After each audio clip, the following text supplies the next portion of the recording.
conquered the Autobots' home planet of Cybertron. Of Cybertron. Cybertrons! Of Cybertron. Cybertrons! Of Cybertron. Of Cybertrons! Cybertrons!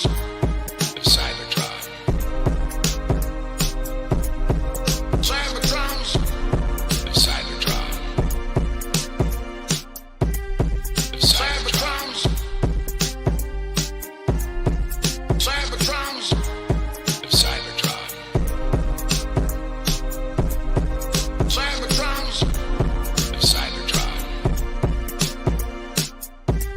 Of Cybertrons! Cybertrons!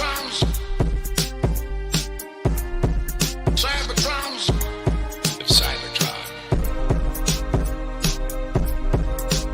Cybertrons!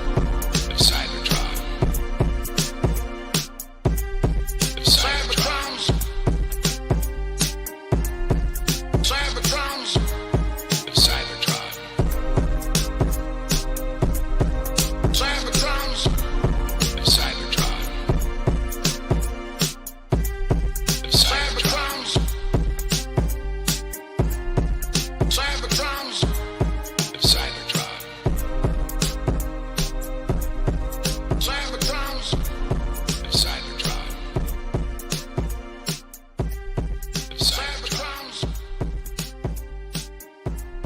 Of Cybertrons! Cybertrons! Of Cybertron.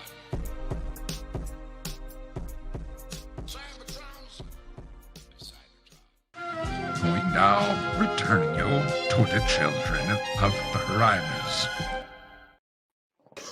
Good evening. Good evening, everyone. He wasn't kidding. Soundwave really did get spin. Yeah. And I just got Soundwave. Yeah. Oh, unrelatedly. Relatedly, because Soundwave. According to the website, tomorrow is when I'm supposed to get my copies of Retro Soundwave and Blaster. You know, the G1 reissues with the cartoon repaints. So I'm looking forward to those coming in. I skipped on them. Yeah. Me too. I've owned G1 Soundwave before. Never owned a Blaster before, so both cases are interesting to me. One because I know it's good, and the other one because I've never handled one before. So what do you guys think of these Lego Bumblebee and Soundwave that I picked up? I was gonna say, like, what are they? Because they can't be actual Lego. I don't think so, at least.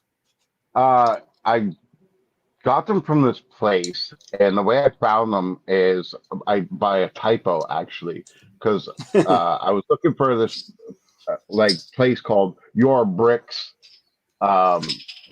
Replacements, but it's called Your Bricks Replacements, and I just put in Your Bricks, and it stuck together, and all of a sudden I'm like, whoa, wait, is that Megatron? Because the first picture that showed up was Megatron. I click on there. There's Sludge, Slag, Grimlock, Megatron, Bumblebee, Shockwave, Soundwave, Optimus Prime. There's about, I think, 12 different characters like this for under $50 Canadian.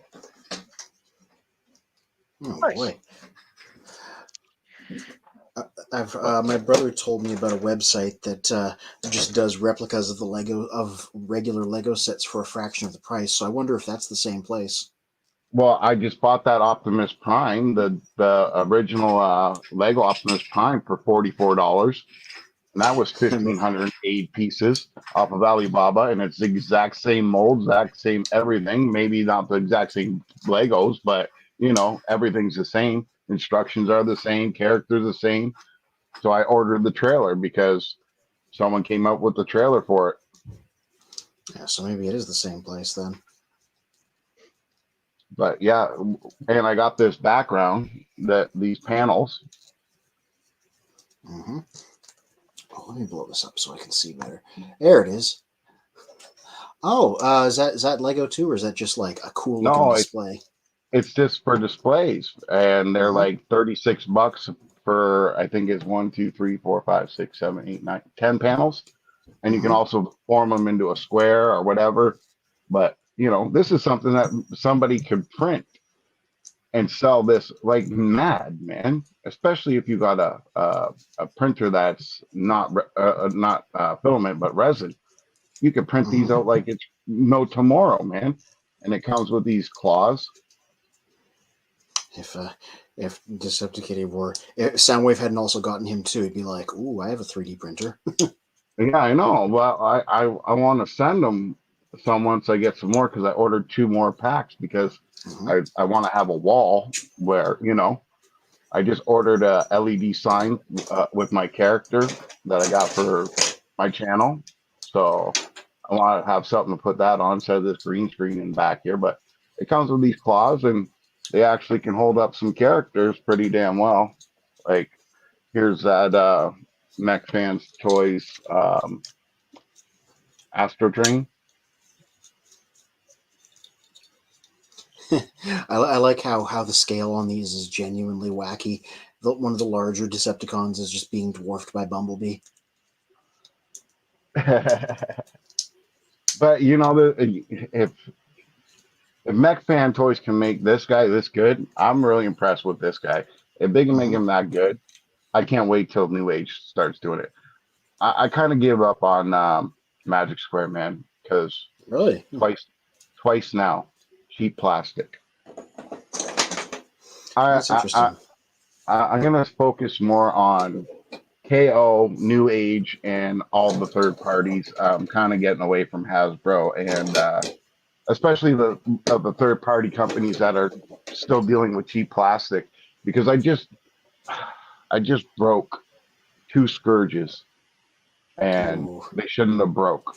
The plastic's just old and becoming brittle. So I'm not happy. And when it's a third party, you're kind of on your own a little bit. You're definitely on your own. And it pisses me off because I had um, 3 of them, right? So Hmm. I'm down to 2 or 1. Sorry, 1. I could probably take the 2 apart and fix and make 1, but you know, it's pain in the ass. A project I loaded up here that I was going to do because I finally have some time is I have a full set of Legacy Core Dinobots, but I've never actually done the proper combination. So I thought while we were chatting, I was going to break out the instructions and start putting them together because I know it's surprisingly involved from the bits of it I've done before. So, does anybody have this Mech Fans Toys? I forget what they call them, but it's cup. I don't know. I can count the third parties I have on 2 hands. Is it, They're all good is ones, it but it's Coot? not an MFT.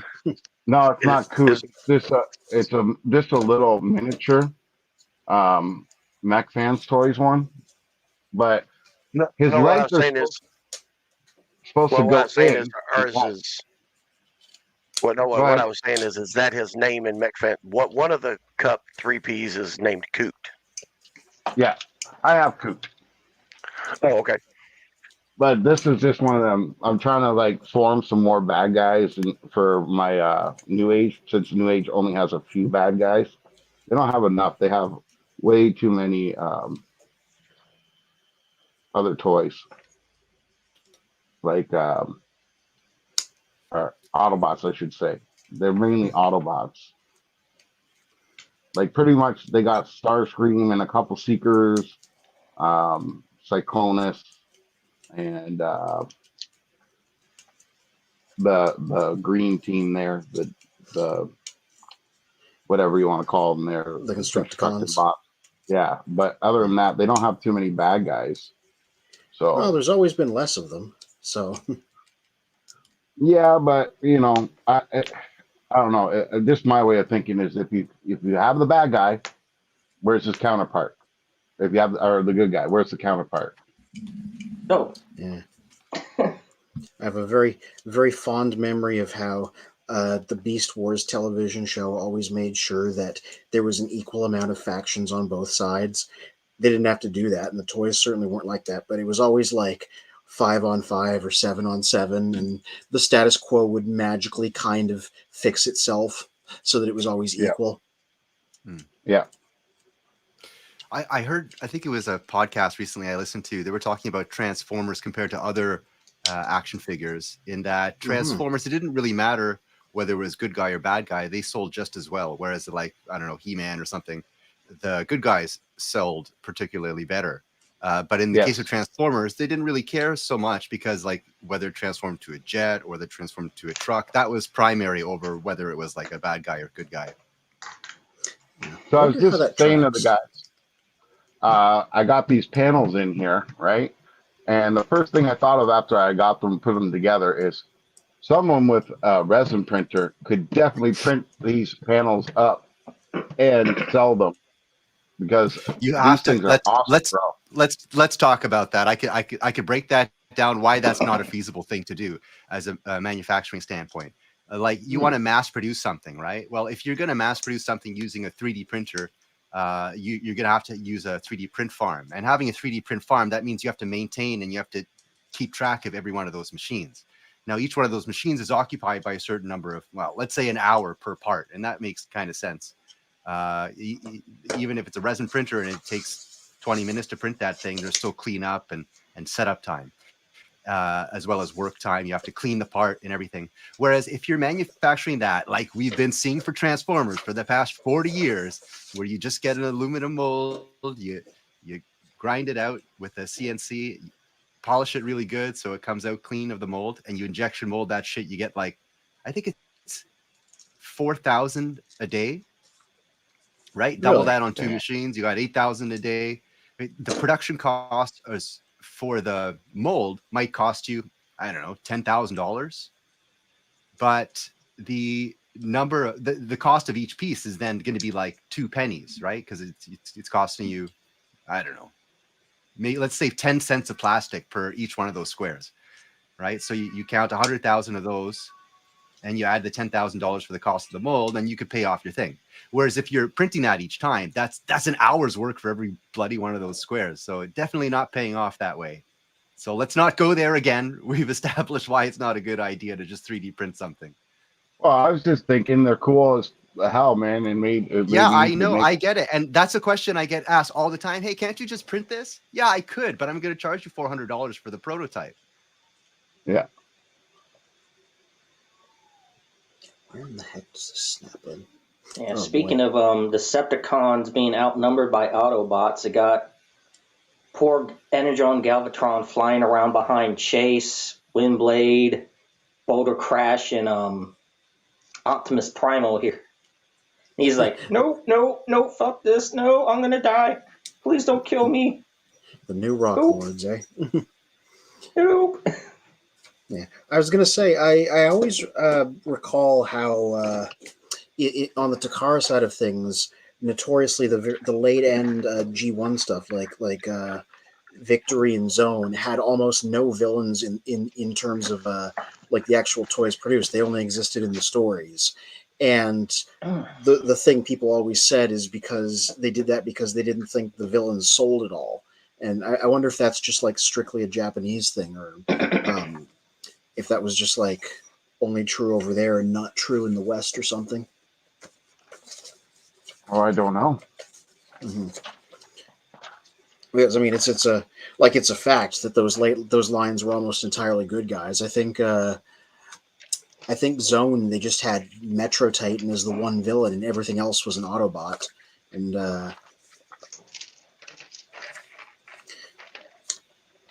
right, and the Diaclones, what aren't they reversed?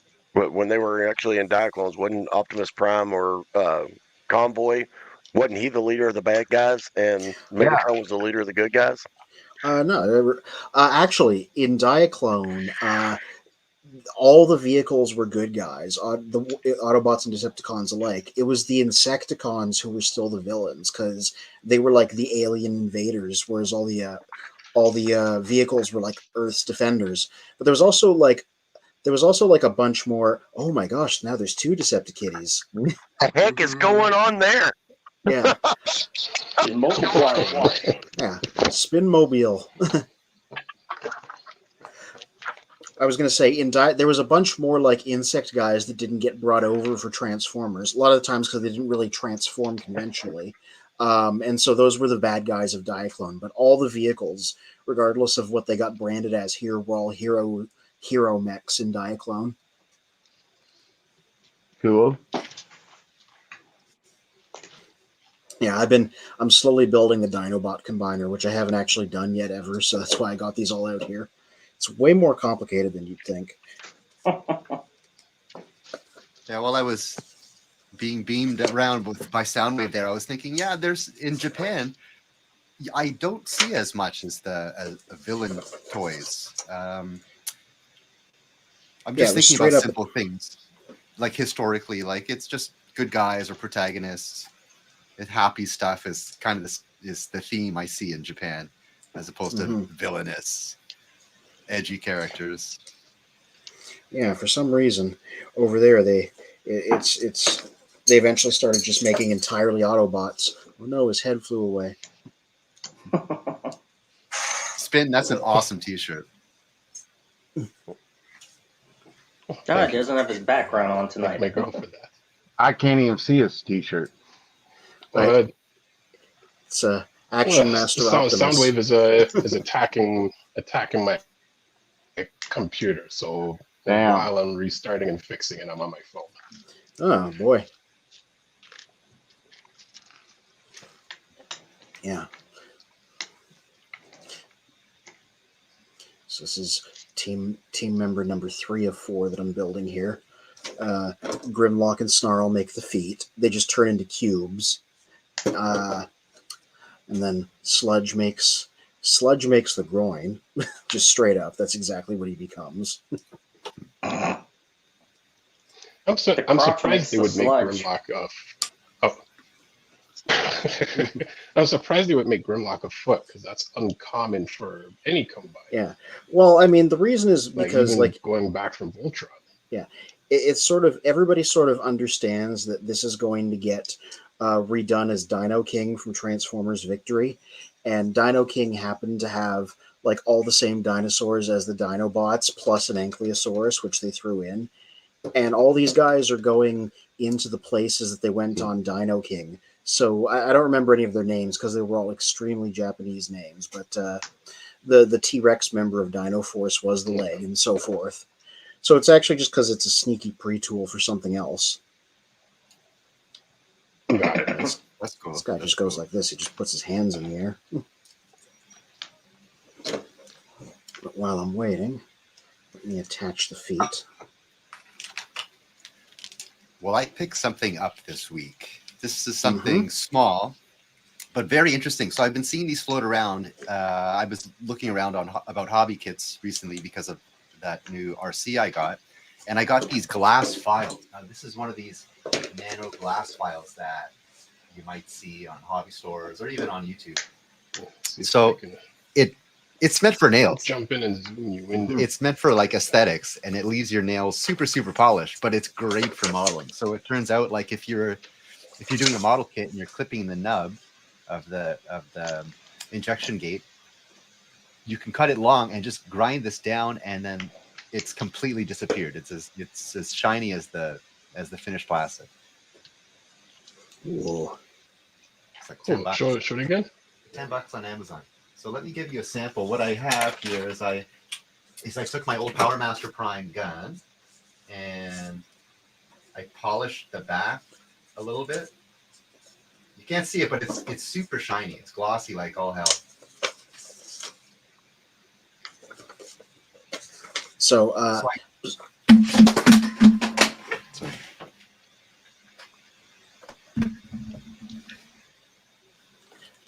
so does it get grinded down or?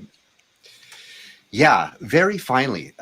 It does take surface away, but it leaves a glossy finish. And the reason is instead of having like pointy, jagged teeth, I guess, it's a flat surface and they've etched tiny circles. So the depth is limited, and I guess that's pretty much it. The depth is limited. So like when I'm comparing to like a a stick like this, like a normal nail stick, the surface is irregular. So there's some teeth, I guess, or grit that's deeper than others, and it'll leave marks. Whereas this one, it's completely uniform. It's a flat piece of glass, and like the texture is etched out. Super skeptical because it was $6, 6 of them for $10. But super works. What good can you get for $10? That in this case, I guess. Right. So I wanted to point out.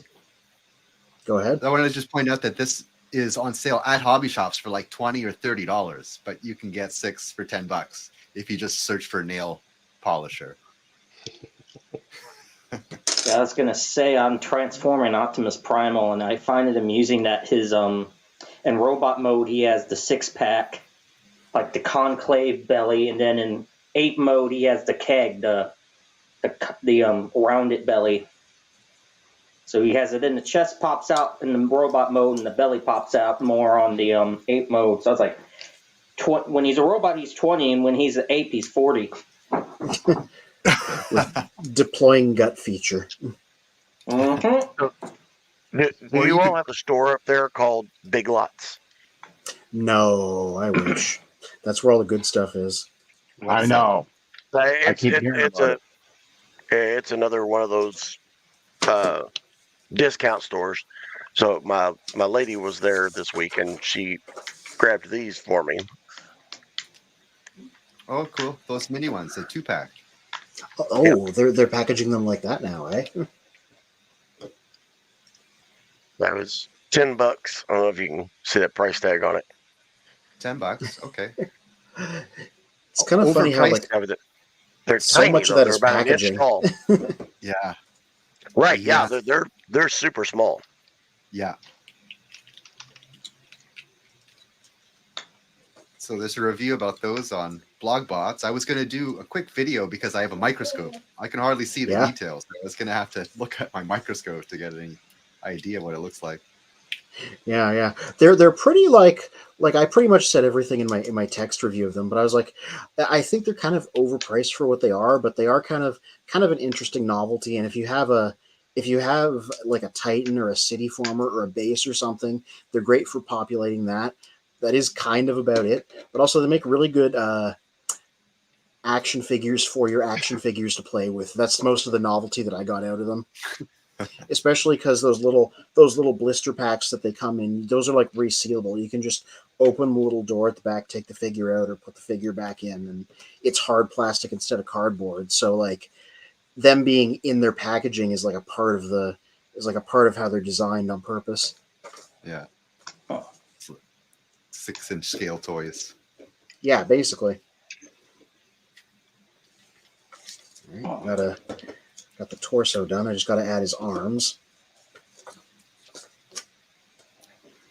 It's kind of funny how his head is just sort of a exaggerated version of Grimlock's head, but because of the way he comes together, Slag actually comes with the combiner head. So even though Slag makes the upper torso, he still forms Grimlock's head. Mm-hmm. Next up, we have Swoop, who is probably the strongest of these guys on his own merits. Like, if you weren't going to get the full team and you were just going to get one, Swoop is the one that I would like recommend. Yes, him being an arm also means that he's like the least compromised for the sake of combination. Let me flip these around. Close this up. And then make sure his arms are plugged in. Take these off. Put them together. Turn them into a fist. So speaking of combiners, they've announced a release date and gave them some more details about that. Now the name escapes me. Magmatron. Oh, yeah. It's supposed to be coming out July 1st. at a typical commander class price. I think 135 if everything stays the same in Canada, 135 Canadian. I'm just continually baffled by what a strange choice he was to make a commander class figure out of, because it wasn't until I pointed it out privately that I realized, like every other commander class figure they've done, it's always been an A-lister, because it was like Jetfire, Skylynx, Rodimus Prime, Motormaster, Armada Optimus, who is both an Optimus and an A-lister if you're an Armada fan, and then they did Ultra Magnus, and they're going to be doing an Optimus Prime. And then there's this character from an obscure 90s anime that has never actually been officially translated and released here. And it's a commander for commander class money. He had the Dinobot subline of Beast Machines where he got released as a good guy. That is true. I forgot about that. They did release him in the West during Beast Machines. Again, he wasn't in any stories, but he was like a Target exclusive. So he has come out over here. But still, like a character without any fiction who is not an A-lister getting to be a commander, like, that's a gutsy move.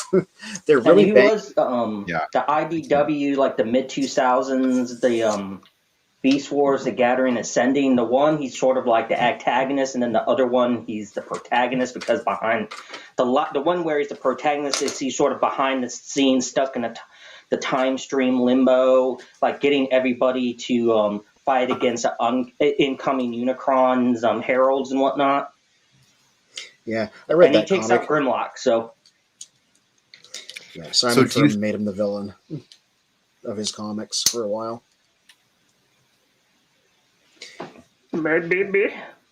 Yeah, so they're really banking on the combination of, like, people who remember the Beast Machines figure, people who've watched fan subs of Beast Wars Neo, and, like, casual people who think 3 dinosaurs that make a guy is really cool, and they're banking on that as being, like, enough to move a commander class figure. So I'm just going to be really curious about how this one turns out. All the other commanders seem to have sold well. Like, I don't recall really seeing them ever on, like, deep clearance, and then you had some like Jetfire and Skylynx who got reran like on, as through like Amazon or Hasbro Pulse. So I'd be really interested to see how this guy does. Yeah, I got my Jetfire, both my Jetfire and Motormaster from reruns off of Entertainment Earth. Yeah. So is the prediction that we're going to see a lot of these Magmatrons on clearance after the fact? I don't want to wish failure on anyone, but that would be my prediction. I hope that it pays off, but I'm not expecting it to. Yeah, I agree. I don't want anything to go downhill for Hasbro sales, but it seems like a poor choice, like you say. I can't tell if it was maybe a Takara idea that they wanted to go through with this for their Japanese market, maybe Japanese collector market, or do they want to go for the IDW collector market? I'm not really sure about this one, who it's for. Yeah. I mean, that's the thing. My understanding has always been... Go ahead. Even the popular ones, Triptychon, Metroplex, they were at our discount places, our Rosses. At one time. I see posts on that all the time where people were like, "Yeah, I picked that guy up for $20. Now they're selling them for $300." Okay, those are Titan class guys. The one that y'all are just talking about, I've never heard of. My boy, I've never heard of. And now we got 2 spins. Oh my gosh! One's an imposter. They're gonna have to. Which is the real Prime? Yeah, the 2 spins are gonna have to have a race. Yeah, we're gonna have to figure out. We're gonna have to shoot one of them. Yeah. Almost got this guy done. We just gotta get this get his hands on. There we go. And the true spin shows up. Dun dun dun. The true spin shows up. Yeah. Okay, so I just finished combining this guy, and I knew this from photos, but it's really funny how he has humongous arms and like small legs. A lot of people think that when they do him as Dino King, they're going to give him foot pads because there's conspicuous ports down there. I know there's an upgrade kit that gives this guy pads. So for now, it's just like he went nuts on arm day. He did not do leg day. That's how he's built.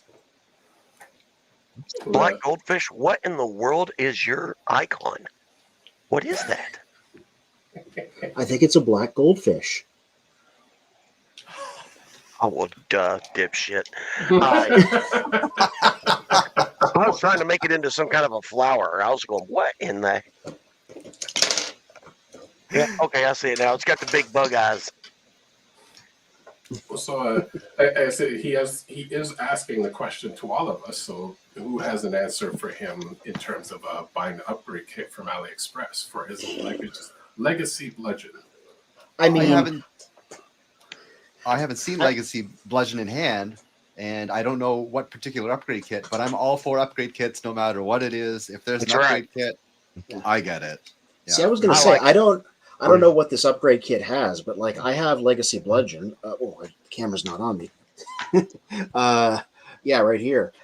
In fact, he was near the top of my list I did of 2023 figures. So I'm like, he's already like really good on his own merits. Like he's one of the better releases last year. He's like super bendable and he has like personality for days. So like, I'm not going to say it. In fact, I can directly compare it right here. I'm not going to say an upgrade kit's not worth getting, but there's not a burning need to improve this guy. This the way that Volcanicus here, for example, could really use some foot pads. You know, this guy isn't missing anything like hypercritical. So I'd wonder what that kit was before, you know, making that judgment. I feel like the upgrade kits for Bludgeon is more so if you want to differentiate him from Tarn more. That's how because I checked him out. I don't have Tarn. I've been kind of sitting on the idea of getting him because I got the old Dark of the Moon one, and I'm really attached to that because he's also the version of Bludgeon that's in Forged to Fight. Yeah. So I used to have that version. Yeah, I guess that is true. I mean, I don't really have a problem with it. I can't really show it off because Tarn's in his tank mode, but like he really is just Tarn with a new head, so I could see that bothering some people. Yeah, I got lucky. Okay, I sent the first Tarn I ever saw. I got for myself. The second one I sent to Orlati because he wanted one. I think I have a good. Yeah. Primal doesn't have to use the child support on spin. I just saw child that support upgrade. being the little gorilla. What is it? Okay, what do we got here? It's a new head, like a more traditional looking head. Oh, you know what it is? It does really specifically turn him into Revenge of the Fallen Bludgeon. Oh, no, that's an upgrade kit for Revenge of the Fallen Bludgeon. That's not an upgrade kit for this guy. Okay, well, that would make sense. Yeah, I was like, how did he make the whole figure look like a whole different one? I'm like, oh, yeah, because it's that one. Hey, Charlie, how's it going? Oh, pretty good. How you guys doing? Good. Yeah. So that is definitely not the upgrade kit in question. That is an upgrade kit for Revenge of the Fallen Bludgeon from 2009. My mistake. Yeah, which I remember that kit. It was really well liked at the time. Gives you a few different head options because a lot of people weren't necessarily fond of his head sculpt. Gives him fancier swords. Like it was well received. I probably could find that one that I'm thinking of on eBay quick. Well, it's funny looking at this character of Bludgeon and knowing that he came out from, I guess, what would that have been, like 1988. Yeah, he was 88. Transformers. Was it with Crosshairs? I think it's Crosshairs or one of the other characters in the recent movies. Would they be more based off of his design? Oh, the green car dude. Right. I mean, I don't know. I mean, he doesn't have a skull face and he isn't a samurai. Maybe Drift a little bit. Maybe Drift. That's what I'm thinking of. Yeah, Definitely. Yeah, I'm surprised they never put Bludgeon in one of the movies. They do love mining their obscure characters, and he certainly does seem cinematic enough. There's been enough skull-faced robots throughout the films. Was there Yeah, a he's- mention of Metallicato in that movie? I don't remember there being one. Certainly, it would have been something that the writers put in and not the director. Yeah. Mr. Black Goldfish on YouTube, I'm guessing, has directed us back to Mr. Magnus. Never ever saw a black goldfish before.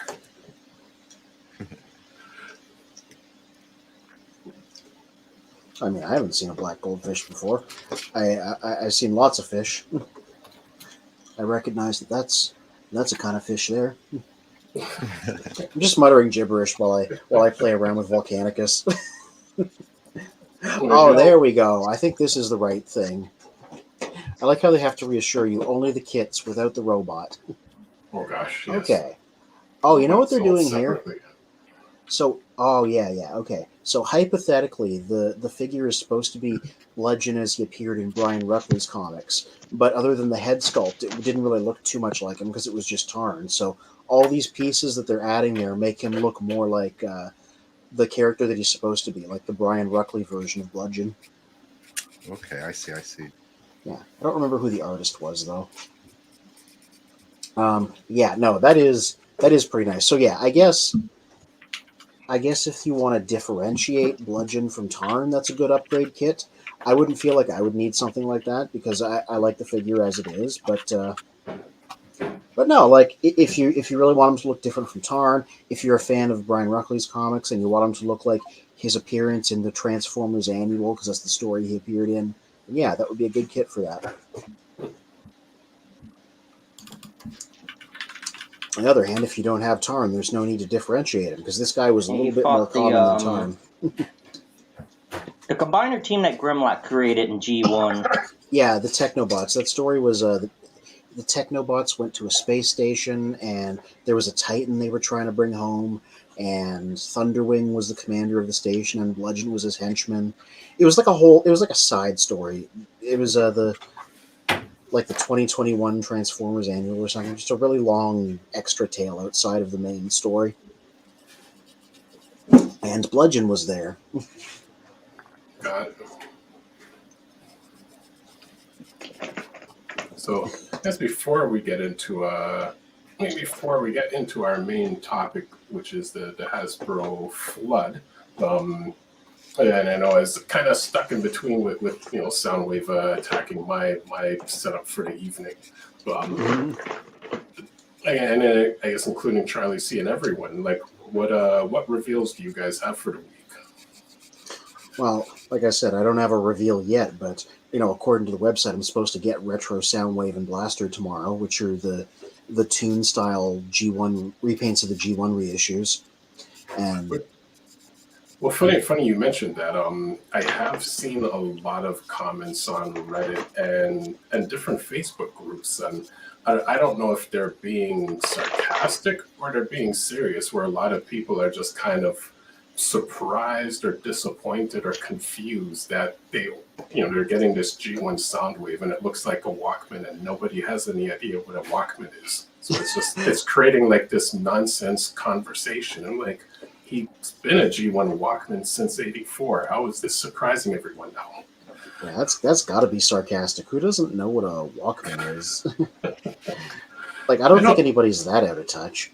Well, I mean, I know some kids, they don't know what a cassette is, much less a Walkman. Yeah. I don't know if you saw some of the posts on Liberated Spin. There's been a lot of people complaining about the fact that it's not G1. It's not the same as G1 because it doesn't have any metal parts. Really? And everybody that's commenting on it's going, but the original one didn't have any metal parts except for his damn feet. I was going to say, I have a few retro figures. I have Hot Rod, Starscream, and Hound, and they all still have the metal parts that the G1 originals did. So I'd be surprised if these guys don't have the metal parts they're supposed to. Soundwave didn't have metal parts. Soundwave was all plastic except for his actual feet that flipped out were steel. Interesting. That was it. Oh, okay. Yeah. So same as Hot Rod. He may have had some pins or something in him that were metal. But none of his body, his legs, his arms, head, back pieces, none of that was metal. Also, I heard that Ravage doesn't have die cast either. Well, let me. Well, I do have the Ravage that came with Russian Ravage because he came packaged with a G1 reissue also. And yeah, he's got die cast in his legs. So when mine arrives, maybe tomorrow, but let's be honest, it's Walmart who actually knows. I'll be able to at least directly compare him with the new one. Interesting thing about this reissue, because they decided they wanted to emphasize the cassette mode on this one. Both sides of him have the cassette echo on them, and that wasn't a thing back in G1. Like one side was Panther, one side was cassette. This one did them on both sides, just to be different, I suppose. Well, I'm glad they did that. That would always bug me. Yeah. No, well, no. Oh, sorry. Go ahead. I was just going to say, building a house. Yeah. Well, I was going to say over to Magnus. Yeah, because they're saying the metal parts on Soundwave, and I guess the feet for sure, but his shoulder and his legs have the metal pins. I wish I still had one to compare. I used to have the Toys R Us reissue from like the early 2000s. It came with a Ravage and Laserbeak, and it had, even though it was Soundwave, it had the double-sized cassette door from the Sound Blaster version. Yeah, I don't remember. I sell. Sometimes I think I sell too many things. Yeah, there you got an original. Yes, although you can tell he's a little. He's a little wobbly. It also looks like you custom painted his eyes. Yes, that's. Yeah. But yeah, it's basically just kind of the feet and his arm and hip joints or leg joints are metal. Okay. So it's good to have a direct point of comparison for when the new one comes in. Mm-hmm. Yeah. I said before, I was almost more interested in the blaster because I've never actually handled a G1 blaster, so that'll be a first for me. Nice. Well, you'll like him. Yeah. I know he's a large, chunky man. That sounds funny. Yeah. Mr. Black Goldfish says, I can't wait for Titan Tidal Wave. I'm curious, were you an Armada kid? Like, what age group are you in? Just for, like, research purposes. Well, because, like I said, all the 2002 kids, they're the ones that are going nuts over Tidal Wave. Finally getting a figure that's as large as he was presented in fiction. So that's like the appeal of him. Because, he was gigantic, and then in the actual figure was just like the same size as Megatron. Yeah, speaking of Tidal Wave, I saw that I looked on Entertainment Earth and Hasbro Pulse. I didn't see no pre-orders for him, but I see him for Magmatron, so I was like, all right. Yeah. See, like Tidal Wave's one where I'm like, oh yeah, nice. Beautiful. It's a vintage one, yeah. They're right there, and right inside of his hips. That's the only metal on him. Well, inside his shoulders, aren't those metal? Yeah, I was looking from the front. Those little joints right there are also metal. Yeah. Well, I guess I wonder if this new one is just complete plastic then. I like I said, that would surprise me if that's the choice they made, because this line so far has been good about keeping the metal parts. Even like with Hot Rod, the original had metal toes, and then some of the later 80s releases of it changed them to plastic toes. Right. But they went out of their way on the retro one to keep the metal toes, even though there were versions with plastic. So I'll tell you when mine come in, but like I'd be surprised if they didn't have the die cast of the original. Mm-hmm. Well, Charlie, what figure did you have there? That is Magnificent Mech Optimus Prime. Is that that's is that the Bumblebee version or the Rise of the Beast version? I can't really tell. It's the Bumblebee version.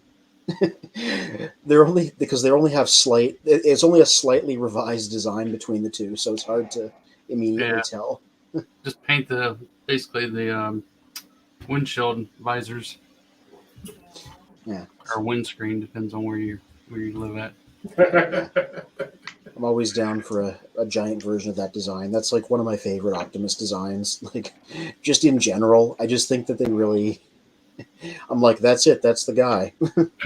So I got the Toy World version, and I didn't have too many problems with it, but I heard a lot of people having like theirs basically exploded. So I went ahead and got the Magnificent Mech version, and it's pretty solid. It's almost like a statue so far. I have yet to transform it, but it is pretty stiff. Actually, I think somewhere I saw a recent Rodimus Prime statue. I didn't realize it wasn't transformable, but I guess more of a statue. But he seemed to have more of the Japanese design to him from the late '80s, and it looked quite impressive. Yeah. Oh, I think I know which one you're talking about. I think it's the Ultimetal version. But yeah, there was a Japanese studio called Studio Ox, and they did. Oh, hey, there's a blaster, a big cassette deck. Yeah. But Studio Ox is the studio that animated Call of the Primitives, like the G1 episode. Everybody always goes nuts over because of how nice the animation looked.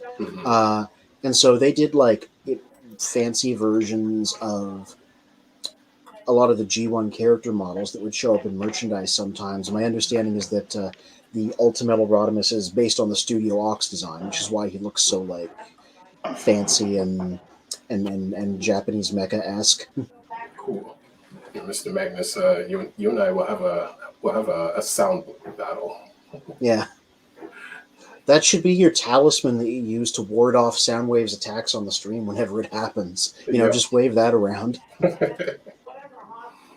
And Mr. Black Goldfish says, "I'm a G1 kid, but I like Armada. I liked Armada cartoon version of Nemesis Prime." Oh, you know, I just finished like Our World's in Danger, which is the podcast I've been listening to that goes over Armada episode by episode. Just finished talking about that one.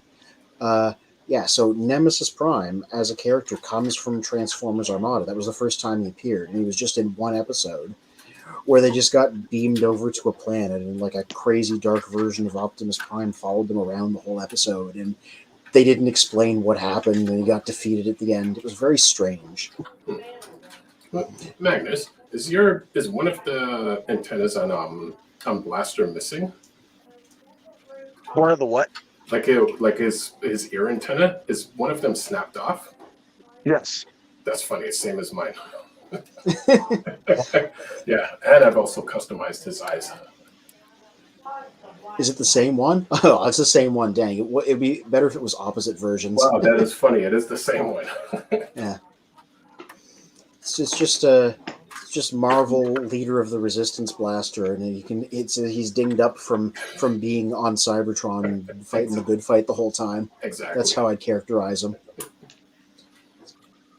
It's really funny how, like, because I read the full Marvel run a couple years ago, how, you know, in the cartoon Blaster's like the upbeat radio DJ, and then in the comics he's just Kyle Reese from Terminator 1. That's just like his character. And it's just like about as opposite as you can get. Complete opposite.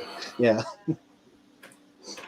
Which is funny. I kind of enjoyed just those multiple factions within the Autobots of just them all against each other. You know, and it wasn't the perfect the perfect storyline and the sunset at the end of the episode, and everyone goes home happy. Yeah, and in this case, there was a whole arc where Blaster and Goldbug just say, you know, we're tired of working under Grimlock. We're just going to go do our own thing, and yeah. And something from those comics that's sort of achieved mimetic status is Bob Budiansky would always go out of his way to have his characters talk about their powers and abilities like it was a superhero story, which usually meant talking about their guns, because that tended to be where the powers were. You know, Cliff Jumper would be like, have some whatever, courtesy of my gas glass. So Blaster in Marvel would always talk about his Electro Scrambler, which was the name of his gun. And Blaster was like the character who was there like every issue for a very long time. He was like the main character. And like once an issue, sometimes twice an issue, he'd mention his Electro Scrambler and how it was really cool. And so it got really funny reading those comics because you'd swear he was sponsored by the Electro Scrambler company and was getting a nickel every time he shilled it. It's true. Yeah.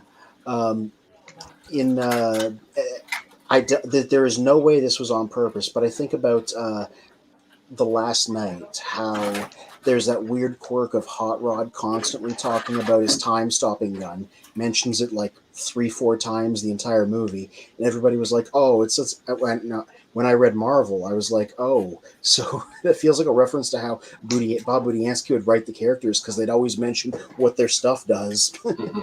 If Bob Budiansky was writing Last Night Hot Rod, he'd also be constantly talking about his time-stopping gun. I'm sure it's not an intentional reference, but it feels like it. This time-stopping gun in Force of Fight, he would use it, and he would like punch a person up or hit him up in the air somehow, then use the time gun and have him like spinning in place, like almost like a video game glitch, and then he'll just like jump kick him or something crazy with after he time gunned him. That's an interesting way of handling it in like a game format. Mm-hmm. Which, I mean, in the G1 episodes, just a few of the earlier ones kind of stuck to the Budiansky bios of characters, because, you know, Starscream would always reference his Nora rays, and a couple other characters would kind of reference their weapons and what it does, but then they just stopped doing, you know, those little details. They stopped doing them later on in the entire series. Mm-hmm. Yeah, it was always interesting because, like, they were working off of the same production materials, which were all like mostly written by Bob Budiansky anyway. So, like, he wrote all the character profiles, and then they used them in the Transformers Universe book. That was basically just behind the scenes materials that they just published legitimately. Yep.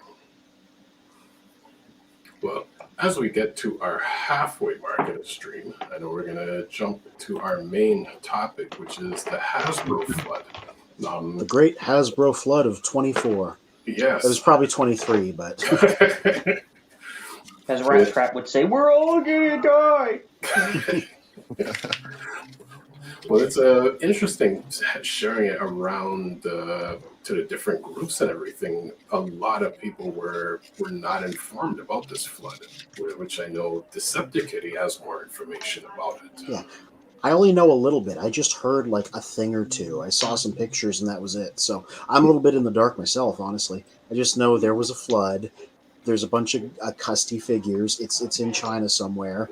Everybody's seen that picture of that Cybertron Universe Metroplex that's got like yellow on him. That's about all I know. Yeah, same here. That's all the information that we've really got, is that it's one of the warehouses in China, and it's a distributor for like the West. Like, obviously it's the Western toys, not the Takara ones, but the Hasbro ones that are getting sent out. And it's affecting the Western market. I suppose, like, they're also shipping out to, I think, Vietnam, Philippines, countries like that over there. So anywhere where it's destined to are probably going to get impacted. I feel the problem might be that some resellers might have orders that go unfulfilled. Yeah, so we might see a smaller number of one figure. I remember I saw Braun, Studio Series Braun, in one of those pictures. So, okay, he's been released for a while. There might be fewer than were anticipated of those figures floating around. Yeah. What I find interesting is like you know, I saw the Cybertron Metroplex there, and like you mentioned, Studio Series Braun. These are all like older figures. Like, this isn't like upcoming things. That makes me wonder like what the situation was, because they're not like new things. Are they like reissues or like older stock, I guess, or something? Seems like older stock, and that's actually, it's kind of funny because their Hasbro stuff hasn't been selling that well. it's maybe opportune timing that they have a warehouse get flooded because you could just write that type of thing off with insurance.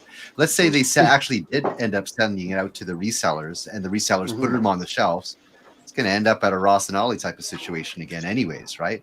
So it may be in their interest to write some of these things off for insurance and just send them, instead of sending them these products for what they've paid for, send them the next line of products. Yeah, that's kind of what I see happening there. Well, given like the tech companies as well are going through their layoff routines, it seems like this is the time of year where companies start pulling these weird strings just so they can keep their numbers going up. Well, are you saying it's the possibility that the flood is fabricated? Could it be? I mean, it seems like the kind of thing that's kind of hard to fake. That's some like act of God stuff there. This is true. And Mr. Yeah. Rolati. What's up, baby? You cannot hear you. You sound like a remix of yourself. The sound wave is getting you. That's bad. You're like, What Wow. in the world? this is what you sound like. Blah, blah, blah, blah, blah, blah, blah, blah. Turn the fan off. Is that Rolati? Yeah, me. Hold on. Hold on back in. Yeah, it sounds like you're doing the while talking. I can't even understand it. Sounds like you're a remix of yourself. Mm-hmm. Well, James Coleman on YouTube says, "Got to give Bob Budiansky props for writing the TF profiles on Marvel Comics, and I haven't heard much about the Hasbro Flood." All I know is this. This is the closest I want to see G.I. Joe to frickin' Transformers ever. That's it. No. You don't want to see G.I. Joe? No, I don't want to see G.I. Joe Transformers. This is the closest I ever want to see to G.I. Joe and Transformers together. I don't want to see that movie. I don't want it made. Oh, but they're like chocolate and peanut butter. Kind of, yeah.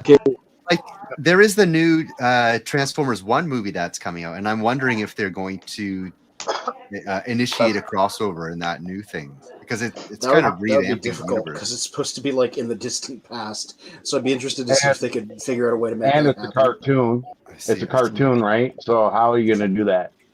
Well, G.I. Joe was a cartoon, right? I'm sorry to say this. I just know that if they do a G.I. Joe Transformers movie, somehow The Rock is going to be in it, and I won't want to ever see it. I'm done seeing The Rock's movies. He's in the same damn character in every movie. He's Cliff Jumper. Yeah. Yeah, he was Cliff Jumper in Transformers Prime, but I mean, He's damn good Cliff Jumper too, actually. although his character only lasted like one episode. That's all they could afford The Rock for. That's true. Yeah, that's right. I'm just sorry. I'm tired of seeing the guy be the same character over and over and over again. I can't stand that. Like, you know what? There is. You're a G1er. You're a hardcore G1er. This new Skybound comics is directly directed towards your type of audience, and maybe you should be reading those. You should be checking out the Duke comics, because as a matter of fact, it's probably something you'd be interested in, and after reading it, I'm sure you would change your opinion on it. You mean that? What is that? What are we looking the poster for it? Yeah, oh, it's the poster for. Yeah, the Skybound Transformers comics. Oh yeah, the reversible poster. Mm-hmm. This shop is represented by Autobots. This shop is represented by Decepticons. Yeah. Yep. Yeah, I haven't read it, but I mean, I've from all the reviews that I've seen, chatter online, like a lot of people have been impressed with it, especially Optimus's character. That he is more G1 based and more of the fatherly Optimus that everyone knows him as. Absolutely, I've read all 4 issues so far. Issue 4 in particular, there's some real like Superman-ly stuff of his to say nothing about the plot but more about the character. Yeah, they Daniel Warren Johnson writes a really good Optimus Prime. he really got him right. I heard a rumor though that they're just going to, at the end of the whatever, I think it's 13 books or something, they're going to do a hardcover of all the books in one. I'm waiting for that. I'd rather have that than a whole bunch of comics laying around that are just going to get ruined. I have a long box. I keep all of it. Strong It served me well possibility. enough. Yeah, Hey, so stop let's throw them watching. Can you away. hear me? Yes or no? No. No.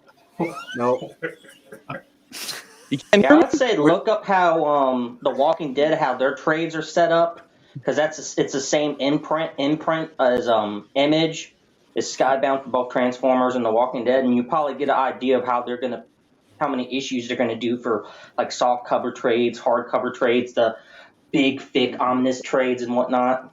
yeah. Well, that's how I read these for a long time. That's how it goes. Every 6 issues they do a collection, and some people just read that. You can buy those at like Chapters or whatever. Well, Yeah, Hey, no, can I so- mention something, or you guys gonna talk over me and pretend you're not hearing me? Well, okay. Here's the thing. Let me explain very clearly. Your audio is cutting in and out, so like we can sort of discern what you're saying, but it's like I think this your when mic you has a come cut in it. along. To me, it sounds like Yeah, that's a better imitation. Mr. Magnus got it right. Listen, Okay, you guys I'm are our okay. new bots. we're You like guys matching are- every other wow. syllable. You guys are like, listen, you guys are sounding like the dinosaur caveman like versions of Transformers there. Okay, for a moment, let's go back to China while we're waiting for Orlotti to get his Yeah. connection there. So back Yeah. to China is like, if we're looking at, for example, the Wuhan outbreak, like we're not going to get any information about that. Any information China has never gets out. That's Chinese information only. I'm not sure about the circumstances about the flood there, but certainly the standards are a lot lower than what we would expect here in the West for these warehouse facilities. So certainly I would imagine it was somewhat overlooked. Oh, look, there's a hole in the roof. Oh, we have a storm coming this week. Yeah, somebody should do something about that. Somebody get a sponge type of scenario, I think might be happening over there, because it does seem very opportune that, like we mentioned, it is reissues, older figures, and at the New Year's, when Hasbro is counting their books, putting their books together, seems So, very according to- plausible. Okay, Reddit. can you hear me now? Yes. Yes. Okay, perfectly. I don't sound like Soundwave. No. Nope. Okay, all right. So we're talking about the new comics that are coming out for Transformers. Well, among other things, we're also talking about the great Hasbro Flood of 2024, but also yes, comics. Care about the Flood. I care about the comic book, the new reissue comic books that are coming out for G.I. Joe crossover. I can't wait for that. Right on. Freakenstein was just saying no. But I swear to definitely God, check if it they out. come out with Transformers and G.I. Joe in one box, that G.I. Joe's getting blown up. Let's say, Guaranteed. Oh, then Let's wait, see. hold on, but wait, Frankenstein. Hold on, Frankenstein. I want to see the Rock in it as well too. Ah! I want to see the Rock in there playing Cliff Jumper and Roblox. How about that? Yeah, in the same movie. Listen, when Bumblebee happened and I seen John Cena on there, I almost shut it off. Oh, John Cena's wonderful. No, he's Meanwhile, not. my nephew, he liked Bumblebee because John Cena. Well, he liked it even if John Cena wasn't in it, he would have liked it. But him having John Cena in it because he's a big WWE kid, he was like, "Woo!" Yeah. Can't see me. Can't see me. Yeah. Speaking of my nephew, he had his first wrestling injury today. He had popped one of his collarbones got popped out. Oh, Right at Nice. passage. that's awful. Wow, that's a Yeah. bad I mean, it injury. got popped back in, so he's just chill about it. He'd handle it better than his dad. Actually, has gotten his collar. My brother's gotten his collarbone broken, and my brother Yeah, was a that's little bad. bitch That's about it. But my nephew was like, because my nephew has a lot of health issues. He's like, I'm used to it. He's kind of indifferent There to you it. Oh dear. He's like, Yeah. he's like, pain. I should be worried. They can't even really do No, nothing for like that either, too. Because I remember a few years ago I fractured my collarbone, and they couldn't do shit about it except for let it heal. Yep. It was Yeah, yeah. lucky that it didn't break all the way through, but it was fractured, and man, you couldn't lift your arm, you couldn't freaking move it, like any movement whatsoever. Like I literally taped my arm with duct tape when I had to go out because the sling wasn't cutting it. Yeah, I you were literally afraid you duct were going to taped. move your arm, or even if it just shrugged a little bit, just Yeah, from the shake of the vehicle you're in. Yep. I remember that I'll with my tell brother. you something that's worse than that though. Dislocating your hip. Ooh. I don't recommend it for anybody.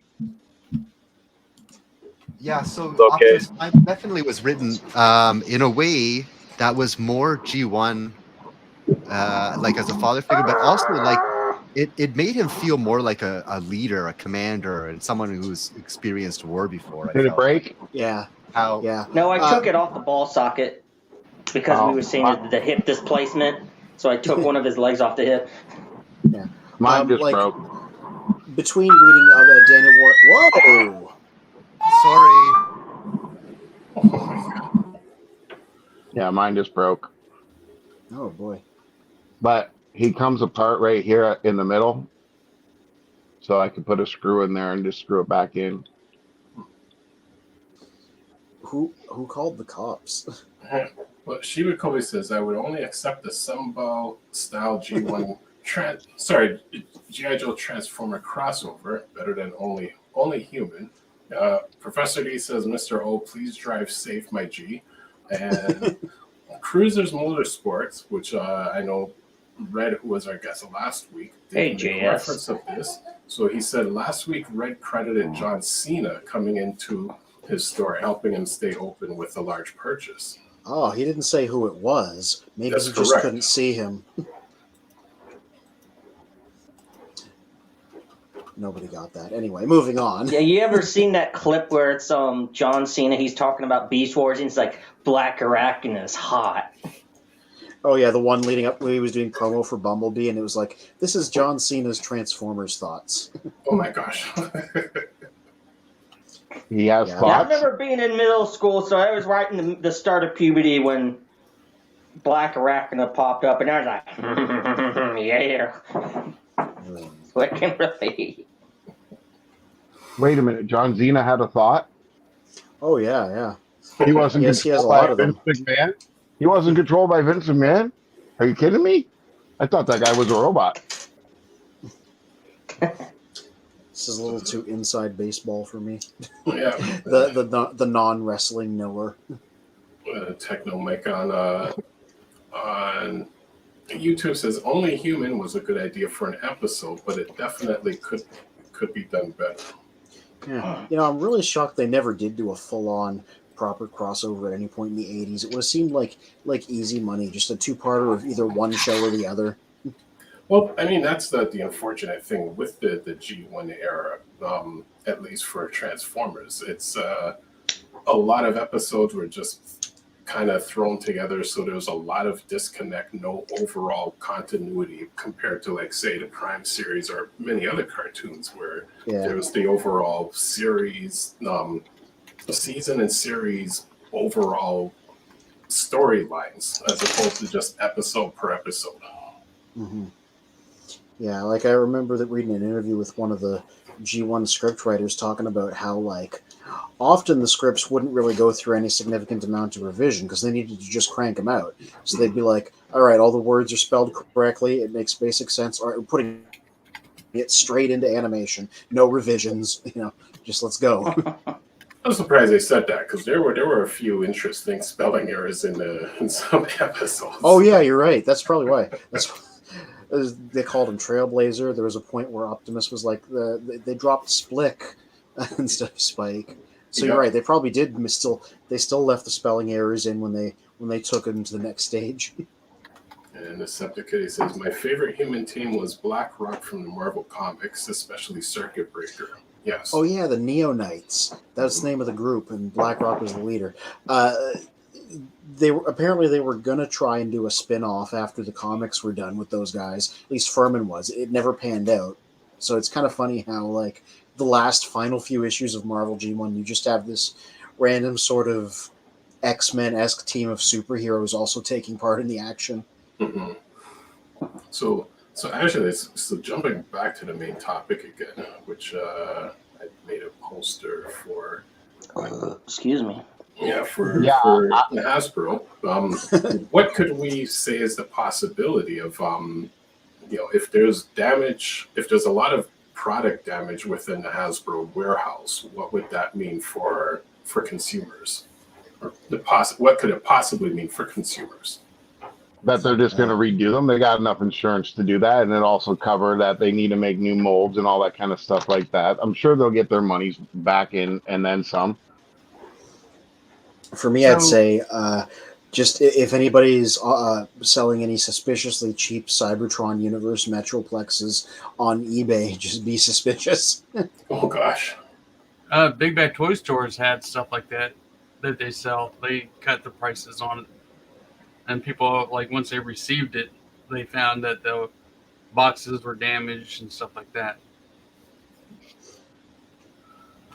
Take the toys out, wash them, and repackage them. That's all they're probably going to do anyways, is just wash them all and repackage them. Yeah. So on Reddit, somebody put that the warehouse that was flooded only affects China's stock, and that the U.S., Europe, and Canada stock comes from Vietnam. Most likely.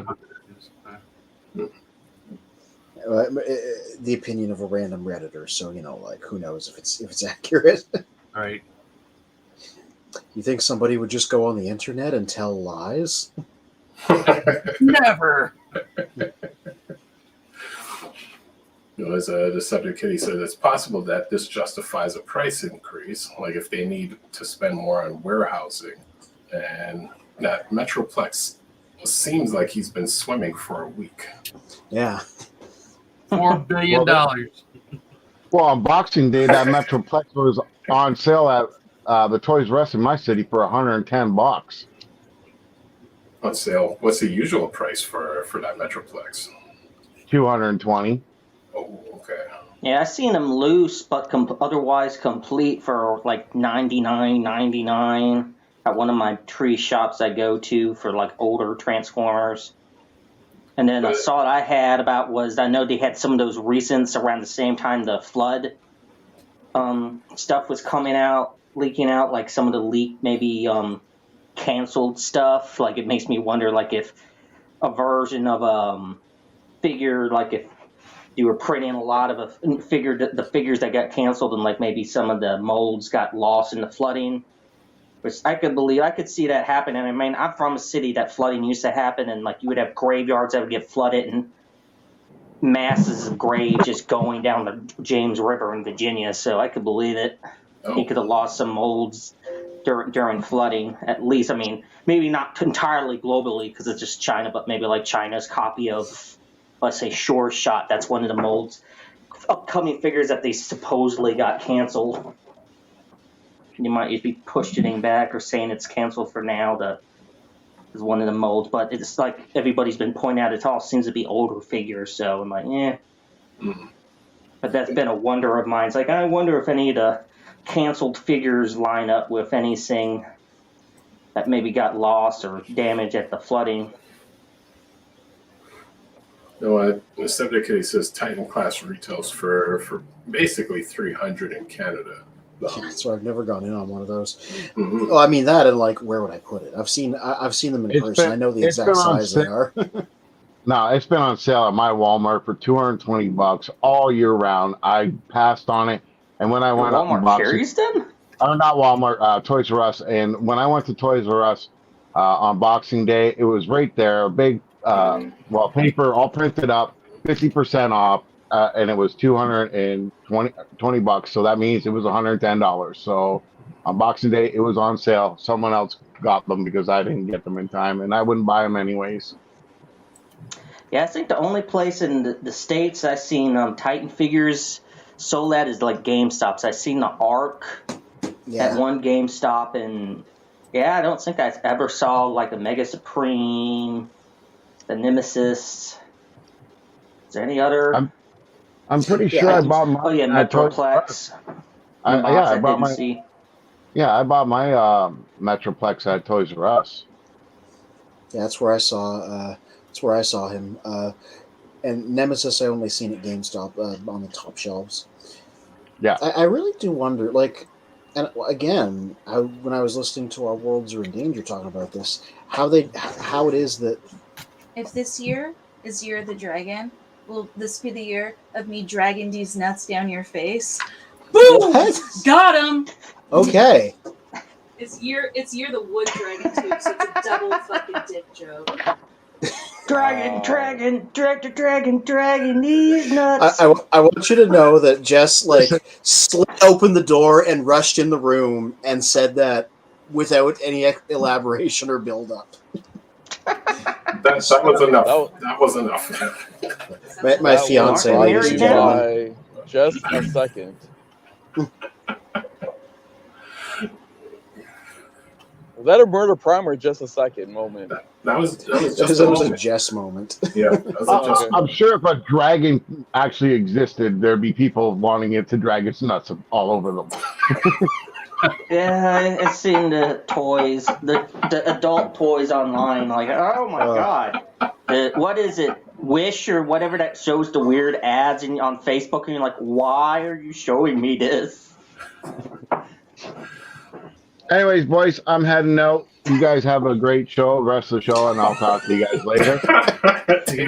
He's going to play with his dragon. I'm going to pop on after 10 o'clock, though, to see if you guys are still on so we can talk a little bit about TFCon. All right. So I'll talk to you guys soon. All right, take He's care. going to play with his dragon. Yep. Off the magic dragon. The subject says, Dragon, Doctor, Dragon, these nuts. What? And the dragon says, reptiles' testes are internal, though, without exception. Okay, well, I've learned something, so I guess that makes it worth it. This is correct. All I remember about Dragon Ball is I know Dragon Ball, but I remember when on PS1 there was a Dragon Ball GT game, and my mom and aunt would make that joke I sung all the time when you would be looking for that game from my cousin Brian. And I always remember that stupid joke. Until this point, I've never made any association of balls thinking of Dragon Balls. Just, Hey, can we move on? Can we move on and drop the ball on that now?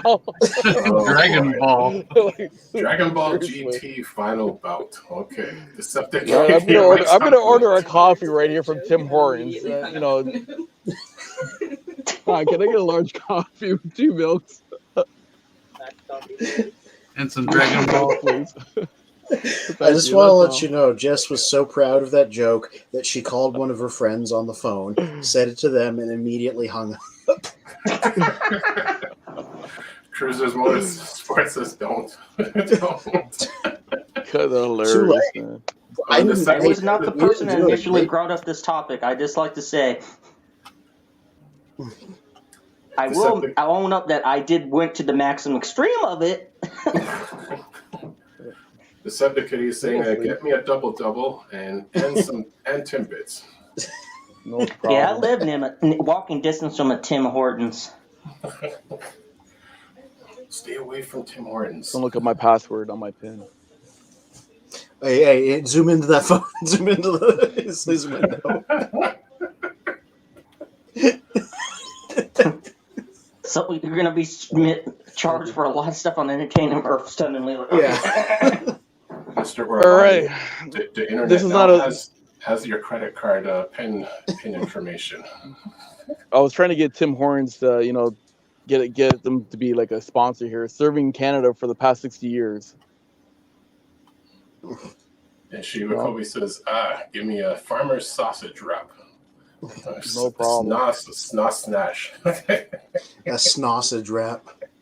Okay, let's get back to Transformer people. Open up there. Holy crap. Yes. So what more information, speculation, or ideas could we talk about within this flood?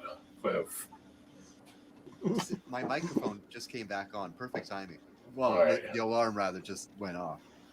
I find it funny that Metroplex image that they posted is clearly it's been sitting in water for a long time.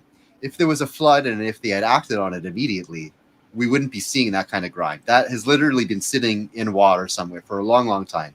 So either it was flooded and only now did they act on it, or it has been flooding over time and nobody gave a shit about it. I think it's the latter, and that they use that excuse to maybe take some insurance write-offs.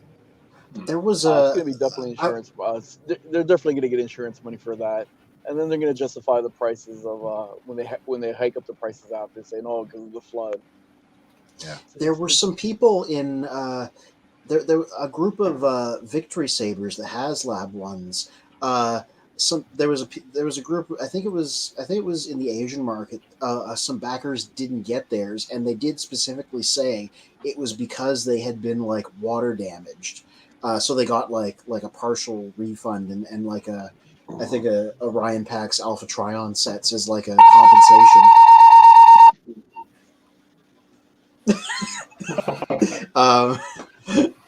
Yeah, but like that, I wonder if it's about that. Yeah, but yeah, I wonder if it was tied to that, because like that would have been around the same era as these products came out in, like the first Legacy Titan and stuff like that. So maybe it's even from the same warehouse. Well, Maybe these are old photos, or maybe it's just been flooding constantly. Well, Shiba Kobe says Maybe it's a Mike bunch of earlier. old stuff. So I was gonna say that maybe there's Oh God, old stock they want to get. Your mic's One you're, way or you're another. remixed. You're being remixed again, Orlando. Being remixed again? Yeah. Yeah. Freaking sound wave.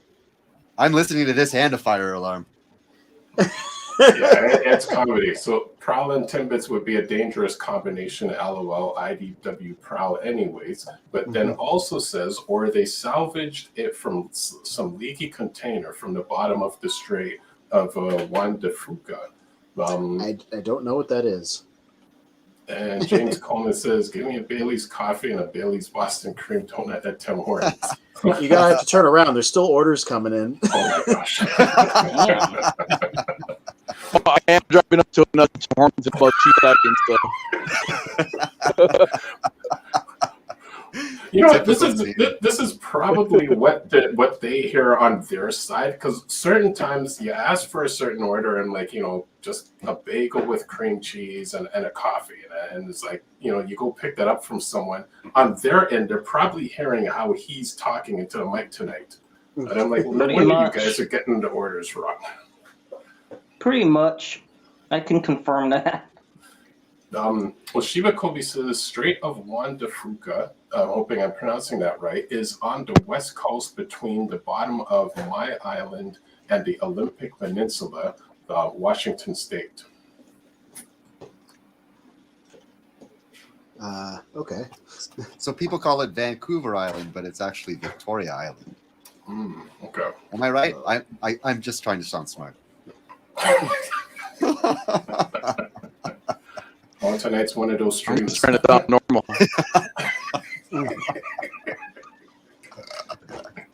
Am I still cutting up? Yeah. We are professionals. Are we? Yeah. We do. Well, we still have about 38 minutes to prove how professional we are. Oh God. Dragon Ball. Okay. Oh, this is good. They're funny. And think the flooding. I'm from a region. I know Decepticitty. He's seen pictures of some of the flooding in that area. That was like my stomping ground where I would have fun at. The Shaco bottom I showed on the Discord, and it's like up to the highway bridges. But sometimes even with like flood walls and stuff like that, you'll be surprised how much flooding still happens. So, unless you're someone that grew up in an area where there's flooding, you'd be surprised. And China has a good size of their border is coast. So I don't know where that factory is located, but I mean, even like where I was in central Virginia, but that was at the back end of the coastal plains, and you still get severe flooding from hurricanes there. So depending on where that factory is, I mean, it might just be like a fact of life, just because. And you know, it could have been Hasbro was like, oh, you can. Not only is it cheap because it's in China, but if it's in a flood district, then it's going to be even cheaper to build a factory there. So it could be that, or it's not that, you know, they were trying to ignore it. It's just like the government doesn't give a crap. Probably not. Well, sorry, go ahead.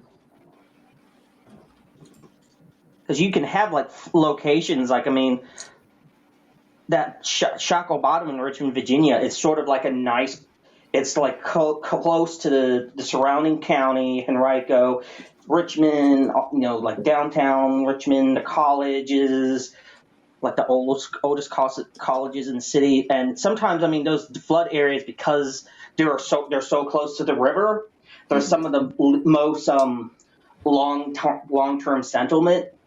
So it's not that, you know, people have been living there. So it's, even though there's all that flooding historically that might be in a location, it also historically has a lot of infrastructure and people going in and out and through that area too. So it's not as simple as, oh, flooding bad or, you know, cheaping out. I mean, well, I guess branching off on that idea, and taking branching from that idea and then keeping it in the mindset of Hasbro, where we say, well, they're manufacturing all of these toys in a foreign country. A lot of times insurance companies won't cover certain acts of God, you know, or natural disasters without putting a religious reference to it. You know, it being international, you still then have to question, well, you know, they've put so much money into manufacturing all these toys for the purpose of reselling it, but it's, you know, the stock's wiped out from a natural disaster. There still has to be either a recourse or there's still going to be an effect that hits the customers at some point. Yeah.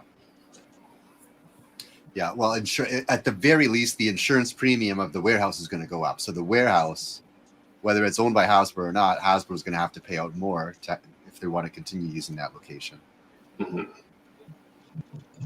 Having experienced a flood only yesterday, I'm not in a flood zone, nor should I be getting flooded on the 9th floor of a condominium.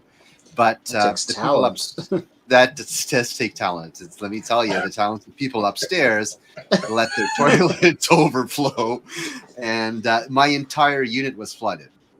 Oh, my point I want to make is that it was bad. Waterfalls of the ceiling. So I woke up to a waterfall next to my head, and where that happened, on either side of the wall is a TV mounted. So both TVs got flooded like this. Anyways, I gotta get the insurance guy to come over. He's coming over tomorrow morning. But in the meantime, the drywall people came in and immediately started drying things up, because if you don't take care of it right away, mold, things are just going to get worse. Mold, exactly, right? So that's funny enough. I'm experiencing this recently, because I'm looking at those decrepit pieces at that Hasbro warehouse, and it seems like they've been sitting there a while. It doesn't seem like it's something that they're this just happened and they're addressing. It seems like it happened maybe a week ago, and now we're going to discuss it, and now we're going to call a claim on it because enough of them were destroyed. I just feel like there's a lot of things that are questionable, and it being China, none of these questions will be answered. So I think it's definitely still open to all kinds of speculation, and we'll only see, I guess, if the prices go up. Hopefully they don't. We are getting this Magmatron and Studio Series Optimus Prime coming out in July and August, and in this case, the prices haven't gone up for these figures so far. I'm really curious to see what that Optimus looks like. I think maybe I don't know if I said this a previous show or not, but there's already the Missing Link version, which is like the toy style one with extra posability, and that has a full featured trailer. And people are like, if they're making a Commander Optimus Prime for the Studio Series, obviously they want that to be full of features too, because that's how you make Commanders worth the price. So, me spitballing, I'm like, what if they just had the same trailer, like Missing Link and Studio Series? Because we've seen the Missing Link one already has like tons of features. Yeah, so I'm just super curious as to what this Studio Series one is going to do, and I wonder when we're going to finally get a look at it. Like, there's going to be any streams or anything in the future. If there is, I don't know about it. No, Well, sorry, go ahead. What's interesting, I noticed, is that it's a Studio 86 series, Optimus Prime, and the 86 being based on the movie. The movie came out August 8th, 1986. And the release date, it hasn't been posted, but it's after the Magmatron, which is July 1st. I think it's going to be coming out around August 1st, August 8th-ish. And I think there's going to be a lot of hype just before that. I think they're saving that for the big hype train they're going to push. My prediction, it's going to be the same trailer as the Volvo Optimus Prime. I think they're just going to cheap out on that all the way. They've only released. Disappointing. Yeah, I'm Charlie's got it right there. Yeah, that's the one. I'm feeling that's the one. And what they're going to go for is movie accuracy, not so much gimmicks. I think they're just going to get the Prime guy to look as good as he did before he fought Megatron there. Yeah. Well, I mean, the idea is Commanders have like infinity budget, so at the very least, the Optimus could hypothetically look very good and very accurate, and maybe like a scaled down mini Masterpiece 3.0. That's exactly what I'm hoping for. Nice. Some people have been talking about them coming out with a whole new trailer to scale better with the Prime. I mean, that's what I'd prefer. Yeah. Definitely, I prefer that, but I'm skeptical about that because then they would have to reuse that for another character. I don't see it happening. Yeah. I mean, how many uses could you get out of a straight Optimus? You could do regular, you could do dead, you could do shattered glass, Oxytron, Nemesis, yeah. Well, it's funny you're saying this because it ties into a conversation Decepticitty and I had. But just before I go to that, I'm wondering if a third party is going to come out with like a 40th anniversary Optimus and include a little thrust with that Optimus. Oh man, what if the Studio Series one just came with an entire thrust for him to hit? Yeah. Yeah, just a thrust that's like upside down in the air. Yeah. Or have like swappable front grills. So you can have one where like you just have Russ's face on it, like oh shit. Hey, you know what? Like the Earthrise thrust they did was supposedly really hard to find. I never saw it up here. Supposedly it was really hard to get in the U.S. Putting that in there and making that easily available would maybe help some people out. Specifically give him the yelling face, because the yelling face they did on Dirge, so for when he gets hit. Yeah, loose complete, he goes about $80 up here in Ohio, at least. I can't tell you how many I bought and sold because I was hooking everybody on Liberated up with them because our Walmarts here were stacked with them. Like I would go in and buy 8 or 10 of them at a time because they were already sold. Wow. Where you just robots just naturally gravitate towards your giant collection. That's the only explanation I have for how you always have like, oh, I found like 7 of this thing nobody can find. Yeah. Well, for us, our area was one of the areas that had thrust. I mean, in stock all the time. I mean, he was shelf warming here. Wow. And I saw 4 or 5 posts where people were going, man, we can't find them anywhere. And I was like, hey, my Walmart has been having them 10 or 12 of them. Everything. Who wants one? I'll buy it for whatever cost I pay for it, plus shipping. It's yours. Magnus lives in a secret location. I got like 15 hits on that. And so we made a little thing, and I ran to Walmart, bought 15 of them, came in, got the money for all of them, boxed them up, shipped them, and then by the time I done that, which took me a couple of days, by the time I got that all mailed off and everything, I come back.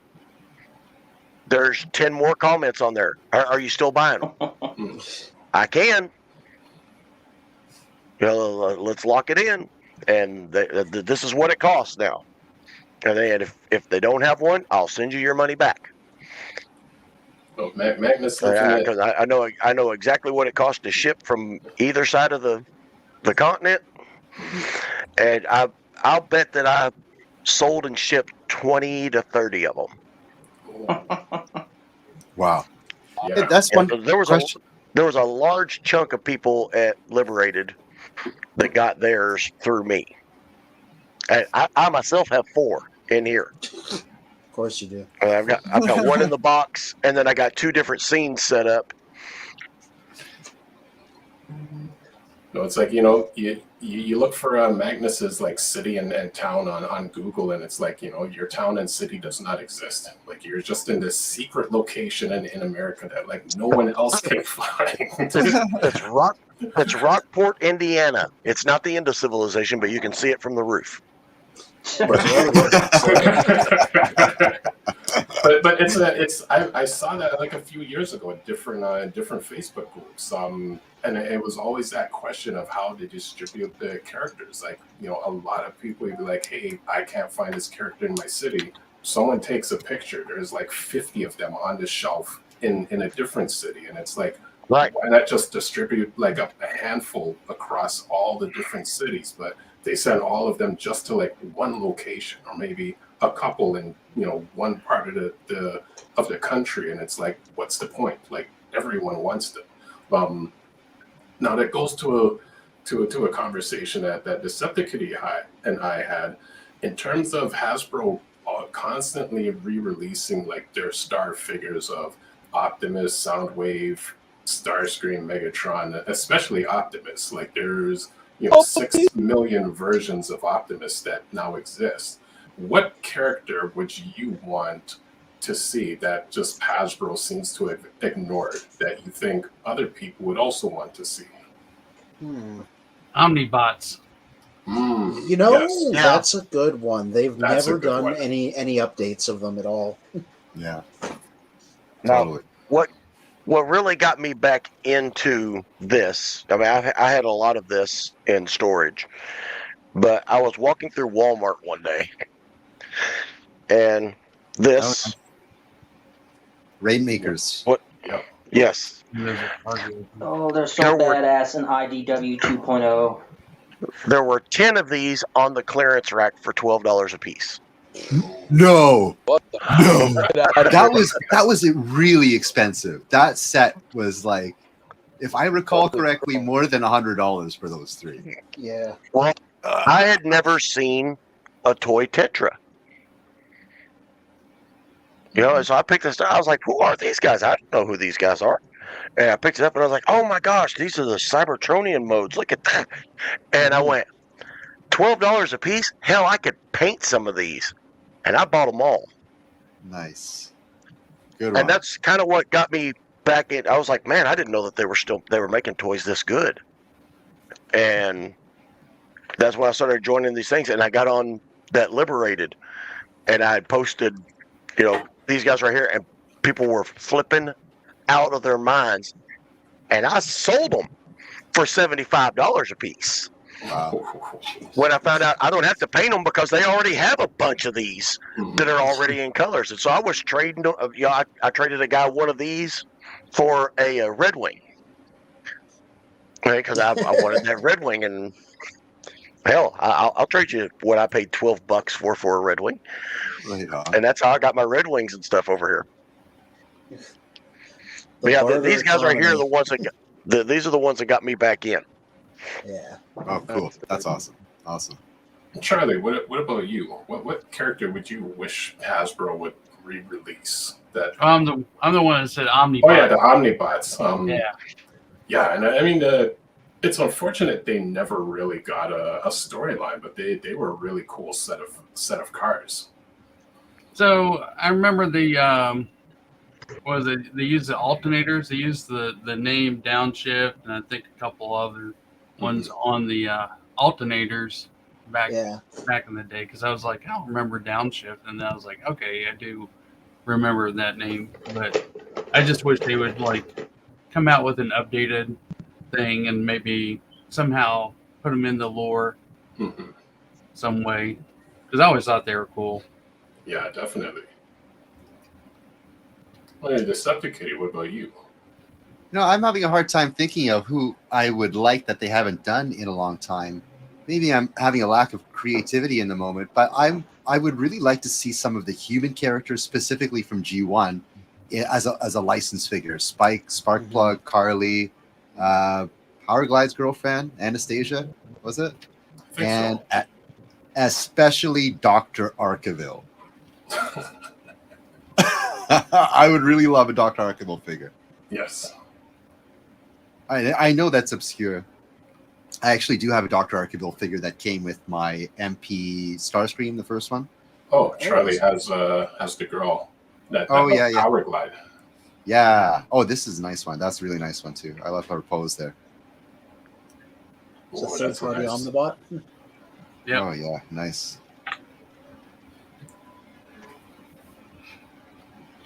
Oh, they're the classic Omnibots. There we go.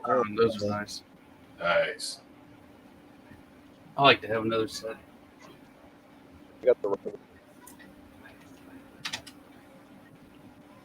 Well, Sam, what about you? What character would you wish Hasbro put a focus on? I think I said this before. I wish they would, kind of like how they've been making a lot of the mini bots into deluxes, if they took a lot of the micromasters and did them in core class sizes.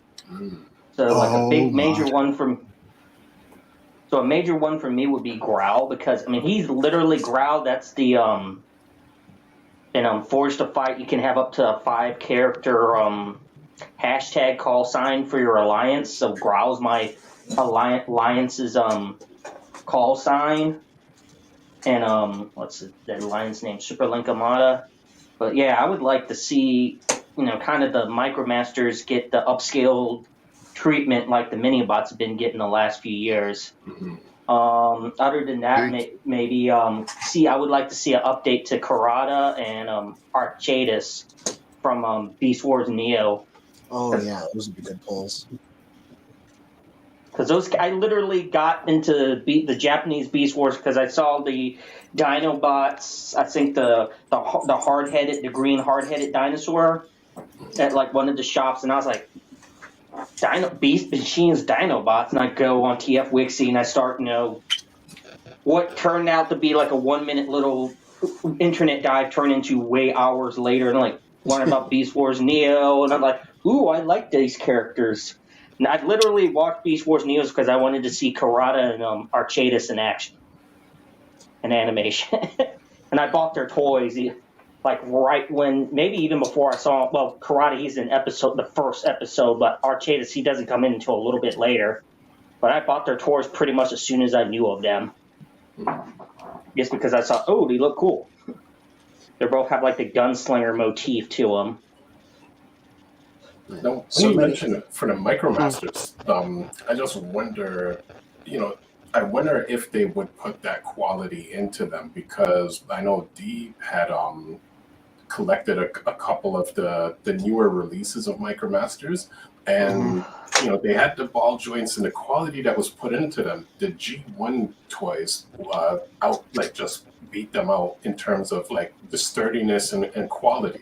It's kind of a mistake. They're hit and miss. Like if you look at like the 2-pack of like Growl and Bomb Shock, so the little green take and the little brown artillery vehicle guy, armored car guy, like the big difference, like the green tank guy, he was good. He actually, because he had ankles to help him stand up. Growl didn't.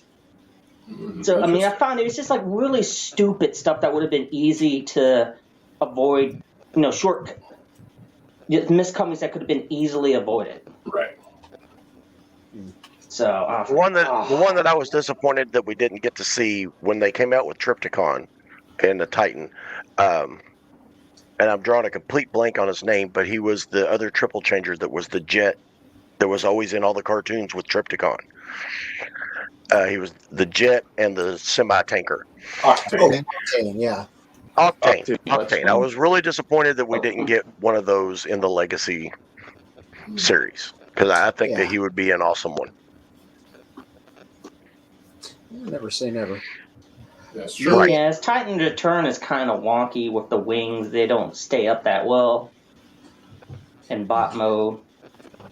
See, my thing is probably going to happen, but mine is that I want them to continue and complete the Beast Wars TV show cast, which they are doing, just slowly. Like they skipped ahead and did Tigerhawk, who's like a favorite of mine now.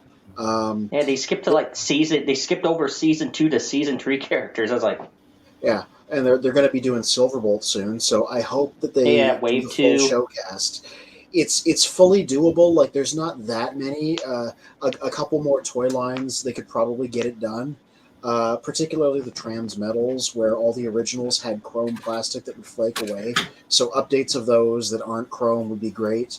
But yeah, finishing off the Beast Wars showcast is like my number one thing I want to see them do. And if I had a second choice, it would be more Generation 2 stuff. Like, they did the perfect update of G1 hubcap. Now do him in metallic red like G2 hubcap. I'll buy this guy again. Legacy Beachcomber. This is I don't have him. This is the Titans Return one. But if they do the Legacy one up in metallic, if they do the Legacy one in metallic green like in Generation 2, I'd be down for that. G2 Megatron. I love it when they put this color scheme on a guy, but this is not what he actually looked like. They always take G1 Megatrons and paint him up like the G2 guy. But the G2 guy had kind of a different design. He had a big cannon on his shoulder, a big tank chest. Like, I would like to see them do a dedicated Generation 2 Megatron, like from the ground up. Right. The Super 7 Ultimate that they just did is the only modern time I've seen them do that. And that's not a transforming figure. So yeah, that's another... I guess that one is one that is not likely to happen that I would like them to do. Yeah, I know, speaking of G2, like the Axelnators, I would like to see that for us. That group that I made a Rebito out of the Seed Sideswipe. Yeah. Oh yeah, the accelerators, yeah. Yep. So James Coleman YouTube says wishes Hasbro re-release Thrust and still have the original Omnibots, Power Glide's girlfriend Astoria, and don't forget Chip Chase. Yeah. Yeah, Chip Chase is awesome. I love Chip. Mm-hmm. Remember, he was strong enough to rip a floppy disk in half with his bare hands. That is pretty strong, yeah. Don't sleep on the upper body strength. He was strong. You'd be surprised how strong the upper body strength people in wheelchairs get, because they got to roll that all the time. Yeah, but his whole upper body had like extraordinary strength. The fact that when Ravage kidnapped him, Ravage just took him like through the window, like head first, and he didn't get a scratch on him. Oh, nice. Oh, that's the one that came with Sunstreaker, no? I want to say he came with my Ultra Magnus. Oh, yeah. I mean, they definitely... It's from one of the masterpieces because they kept trying. He came with Sunstreaker. Spike and Daniel came with Ultra Magnus. Oh, okay. Shiba Kobe says, Omnicron RC looks like she could be Rise of the Beast RC's mom. Omnicron from Energon. Yeah, it is a pretty direct copy of the same design. The same shades of red, too. The two wheels on the shoulders, everything. It wouldn't surprise me if the Rise of the Beast people were specifically referencing that version of her. Actually, as your mic is still there, but is your microphone working? I don't know. Can you hear me now? Perfect. Yep. Okay.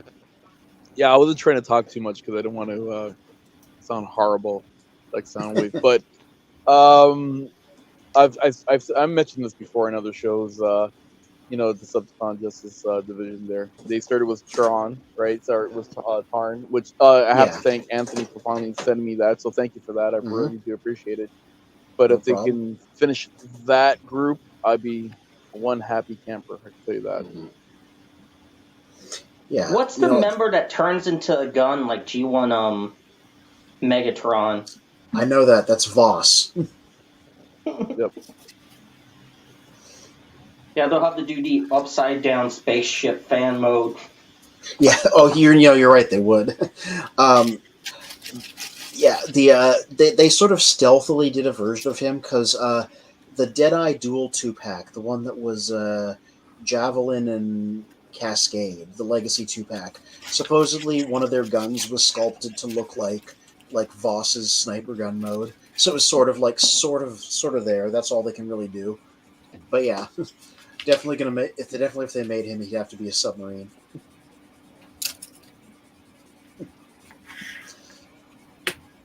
Gentlemen, it's getting pretty close for me, so I'm going to go ahead and cut out while we're paused. You all have a wonderful week. I will see you next weekend. All right. Nice seeing you, Mr. Magnus. Take care, sir. Peace out. Take care, Bill. Have a good night. Later, Lonnie. Yeah. I just realized the submarine thing might be a bit cryptic. So for anybody that doesn't know, when they did a new version of Six Shot in Titan's Return, a really faithful update, and one of Six Shot's modes is a gun, right? Even though it's like a space pistol. They weren't even allowed to do that. So what they said was that mode isn't a pistol anymore. It's a submarine, and it's just the gun upside down. Like, they didn't change it at all. They're just like, nope, it's not a gun. It's a submarine. Like, they officially did this, and it was everybody, and it was really funny. So you'd have a lot of people, like, would share photos of, like G1 Megatron in his gun mode, but he's upside down, and be like, no, this version changes into a submarine, just like Six Shot did. Oh, gosh. So whenever they talk about making gun formers, they'd be like, tip them, just have all the official photos of it upside down, and be like, no, it's a submarine mode. Yeah, that's one of the few Titan Return modes I have not gotten some version of. Six Shot, full tilt that came with Triptychon. Yeah. One figure I haven't seen in a long time is Thunderwing. The last time that was released was a deluxe figure, I think. Yeah. Yep. Launching missiles too, so that really dates him. Mm-hmm. Yeah. Like, I think he deserves a commander class or at least leader class figure. Yeah, that's the thing. They almost never want to do the like a proper pretender updates. They did the little, I have a couple of them here. They did the little tiny Power of the Primes guys where you could flip the shell down and the little inner robot would be in it. But anytime they do something larger, there it is. See, tiny bludgeon, robot inside. But anytime they do a larger one, it'll be like the Legacy guy where they don't bother doing the pretender shell gimmick, right? Yeah. So if they were going to do a Thunderwing, like, first of all, they'd have to make him big because he's big in all the fiction he's been appeared in. And second of all, I'd want to see if they could actually do a proper full-sized Pretender, make him, like, posable when he's in his shell. That would be what I would want to see out of it if they did a new Thunderwing. Oh, that'd be cool, yeah. Well, what is the demand for Pretenders? Because I know a lot of earlier fans, I guess quote unquote say hated the Pretenders, but I mean there are fans that did like them. But what's the demand, or how many fans did like Pretenders? The fact you never see them get resold or really talked about. Yeah. Well, I think it's less that people who specifically like the Pretenders, but there were a few characters that came out that became fan favorites, mostly because of either Budiansky or Furman writing them. Skullgrin, was popular because you had Bob Budiansky writing them as a Hollywood star, and Bludgeon is still popular, first of all, because skeleton samurais are always going to be cool, but also because, again, Furman wrote him as an important character in Marvel, but also in later stuff. And it's the same with Thunderwing. Like, Thunderwing was the main villain under Furman's pen for, like, a big chunk of late Marvel. And then he brought him back in early IDW when he was writing their G1 stuff and made him, like, a big, impressive, scary villain in Stormbringer. So I think it's less people want Pretender updates and more like there's this set of characters that all happen to be Pretenders that are pretty popular. And if they're going to redo them, some people would be interested in seeing them redone as they originally were with their shells and everything. When I was a kid, when I was a kid, I was really into Transformers and asked my parents to buy them for me at the time when Pretenders were available, when Action Masters were available. So for me, that's my memory of going to like Kmart and seeing these things. Yeah. So I feel particularly nostalgic to them, but I think what would be really cool is like those Mega Pretenders, because I had the Bumblebee, the Grimlock, and a couple of those Mega Pretenders, and those guys were really cool. They're really fun to play with. Those were the ones where I always get with like the Mega and the Ultra and whatever Pretenders mixed up. Which ones were those?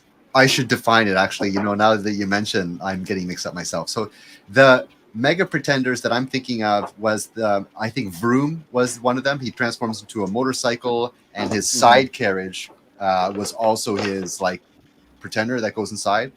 So he comes out and then he turns into the side carriage. I loved that. That was so much fun to play with. And then there was the Ultra Pretenders, where it was a vehicle and it opened and a whole Pretender popped out, and within that Pretender was another Pretender. Yeah, those were like literally Russian nesting dolls. That's exactly what I was thinking. Yeah. Yeah. A lot of pretending going on. A lot of pretending, yeah. Yeah, I just saw the pictures of. Yeah, because like these guys, these are like the most obscure G1 guys. You never see them show up in anything or get referenced or brought up.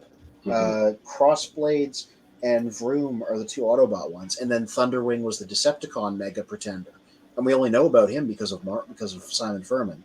Right. Yeah, so those were the guys where their shells could also transform, and the little guy inside could combine with the shell. Yeah, they were just coming up with all kinds of weird ways to keep extending the gimmick. Yeah. It worked for me. Give us a new Crossblades and a new Vroom to go along with the new Thunderwing. You know what? That wouldn't be for me. That hits a good spot for me. I would be down for that. Yeah, things that are aimed specifically at you, the same way the Beast Wars updates are aimed specifically at me. Right. I'm thinking of Decepticitty with the Action Maxers. I know I'm attached to a few of the little animal gun partners. So like Top Heavy, the orange, purple Rhino, Sights, the blue and black Falcon, Hawk, Eagle, whatever, and Catgut, the orange, black big cat. Yeah. Was it Skyquake had one? Not Skyquake. Oh shit, I forget his name. It was like an orange and red Autobot that he wasn't in anything else before. And then Skyhammer? Skyhammer. That doesn't sound right either, but it's closer than Skyquake. But Jazz had a skateboard, and that was a cool Action Master accessory to have. Oh, Skyfall. I think that's what you're talking about. Skyfall, yes, Skyfall, Yeah. Skyfall. Like the James Bond movie. Yeah. Cool. Is this is the Pretenders? Is that when the Transformers period when they decided to conserve energy to shrink and not transform? That was Micromasters, but it was around. They were concurrent with them. Yeah. Yeah. Okay. Well, in the comics, the Pretender shells were to repair the damaged Autobot and Decepticons after the Starscream and Underbase saga. Yeah.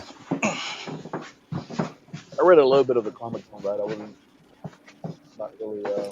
Yeah, it was kind of funny because you guys continue to talk about pretending and all that stuff. So yeah. I'll just pretend over here. As somebody that read the comics, it was kind of funny watching them like continuously try to come up with ways to justify the Pretender gimmick in story. Because at first it was like disguise, even though it didn't make much sense.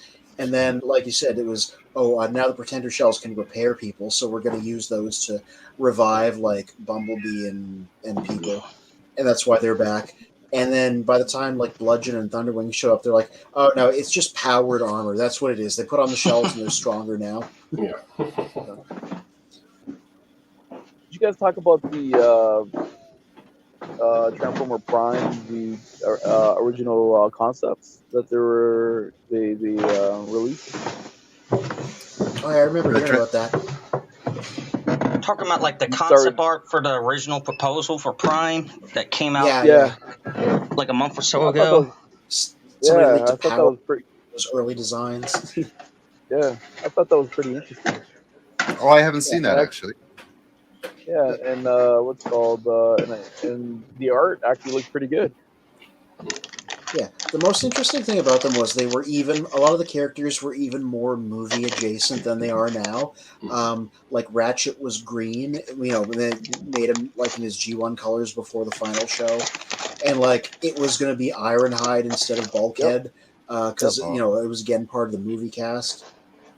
Well, he came out as a pickup like in the movie, but he did have the colors from G1. Mm-hmm. Well, that's cool. I like Bulkhead though for Transformers Prime. Bulkhead is great. Yeah, Yeah. it's one of Jess's favorites. But yeah, it was nice seeing him like exist outside of Transformers Animated. I like it when characters get to become legacy characters. Yeah, totally. Yeah, Bulkhead definitely deserved that. Yeah. And then I wanted to make a comment. I'm just gonna rewind a little bit. I wanted to make a comment with the Missing Link Optimus Prime. Originally, when I heard about that coming out, I thought that was going to be the Studio 86 Optimus Prime that we're going to issue. Yeah, I know. Different ones. Yeah, so I'm also anticipating, like everybody else, how the Studio 86 Optimus Prime is going to look like. So you got like the ultimate toy style one and the ultimate show style one hypothetically coming out fairly close to each other. When's Missing Link Optimus supposed to come out? I don't quite remember. Well, they had the two versions of it, right? So they have the Hasbro without the trailer, and then with the Takara, that's what comes with the trailer, right? Yeah. So they're both Takara releases. Yeah, that's what I was going to ask. They're both Takara, right? Yeah. Oh, I thought one of them was Hasbro without the trailer. No, Hasbro has nothing to do with this one. They are making them available through Hasbro Pulse. Like you could just, I don't know if they're still available, but you could order them there. They just straight up sold them there. But yeah, they would definitely come in one of those Takara Tommy boxes still. Yeah, I just wanted to make a comment on that. Go ahead. Sorry, go ahead. Yeah, I think they were just primarily made for the Asian market, for the Japanese market. Mm-hmm. So I guess that's one. It's one thing. That's one advantage the Studio 86 one will have. It will be more easy to get. Yeah. Right.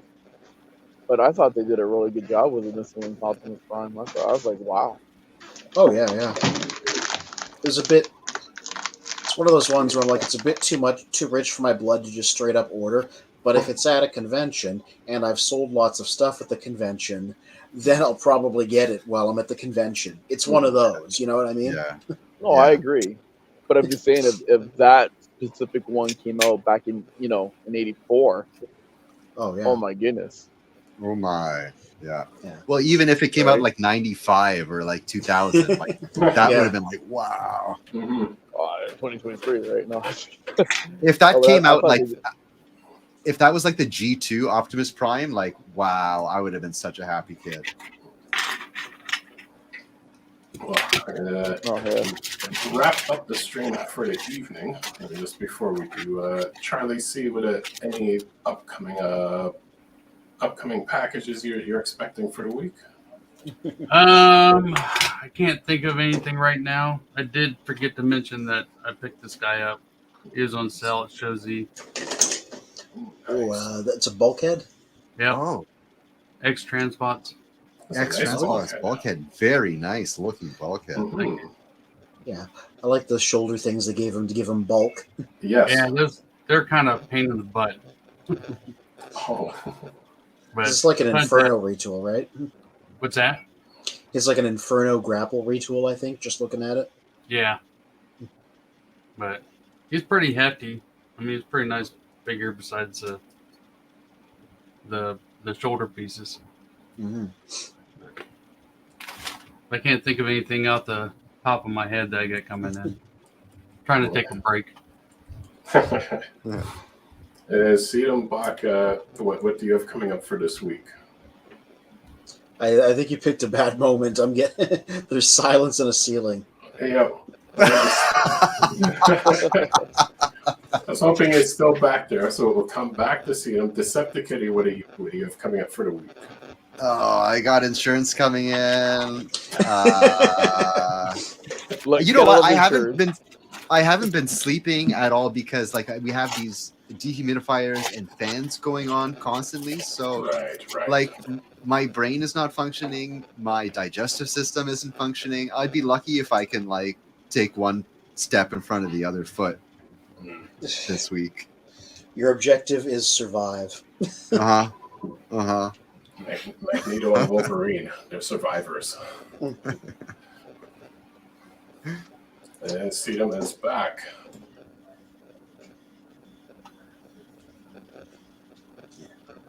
And as you while we're waiting for Sedum, Fear Courage, what do you have coming up for this week? So tomorrow's review, which is all done, and I just gotta hit post. Well, I'll probably give it another edit. Is the last Dinobot, who's currently being a leg right now, Snarl.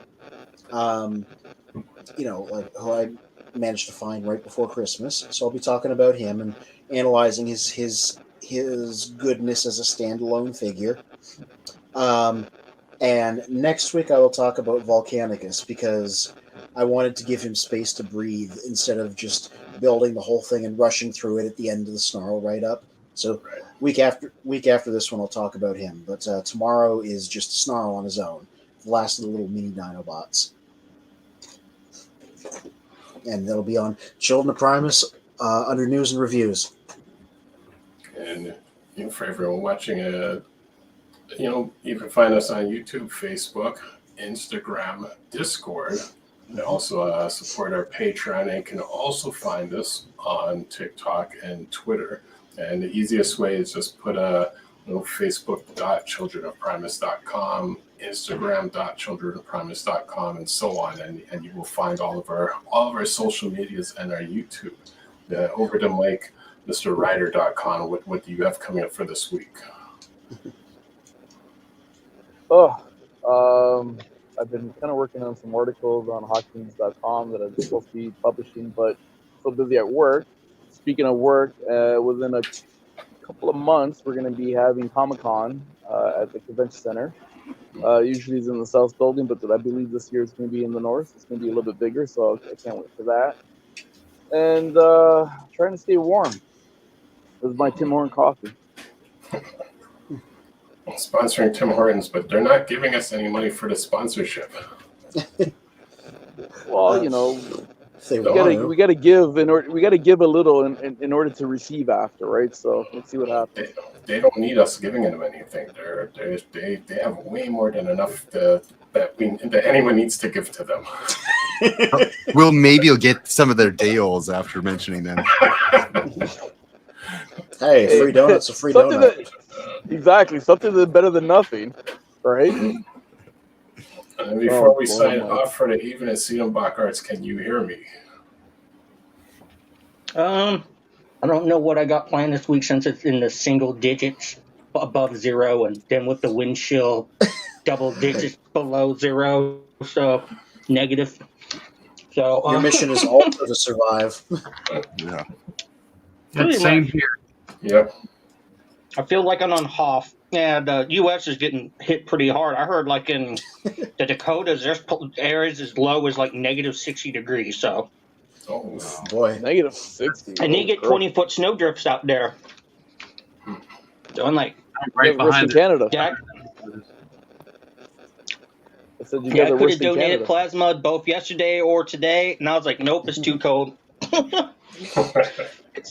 Especially after they put that saline to replace your fluids. I wouldn't want to be going straight outside in the cold after getting that saline put in me and getting colder than that. I'm like, not going to happen.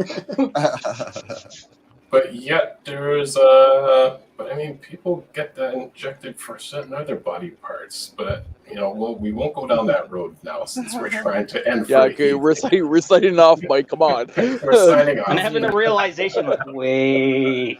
Yep. Right. So again, thank you all of you guys for joining in.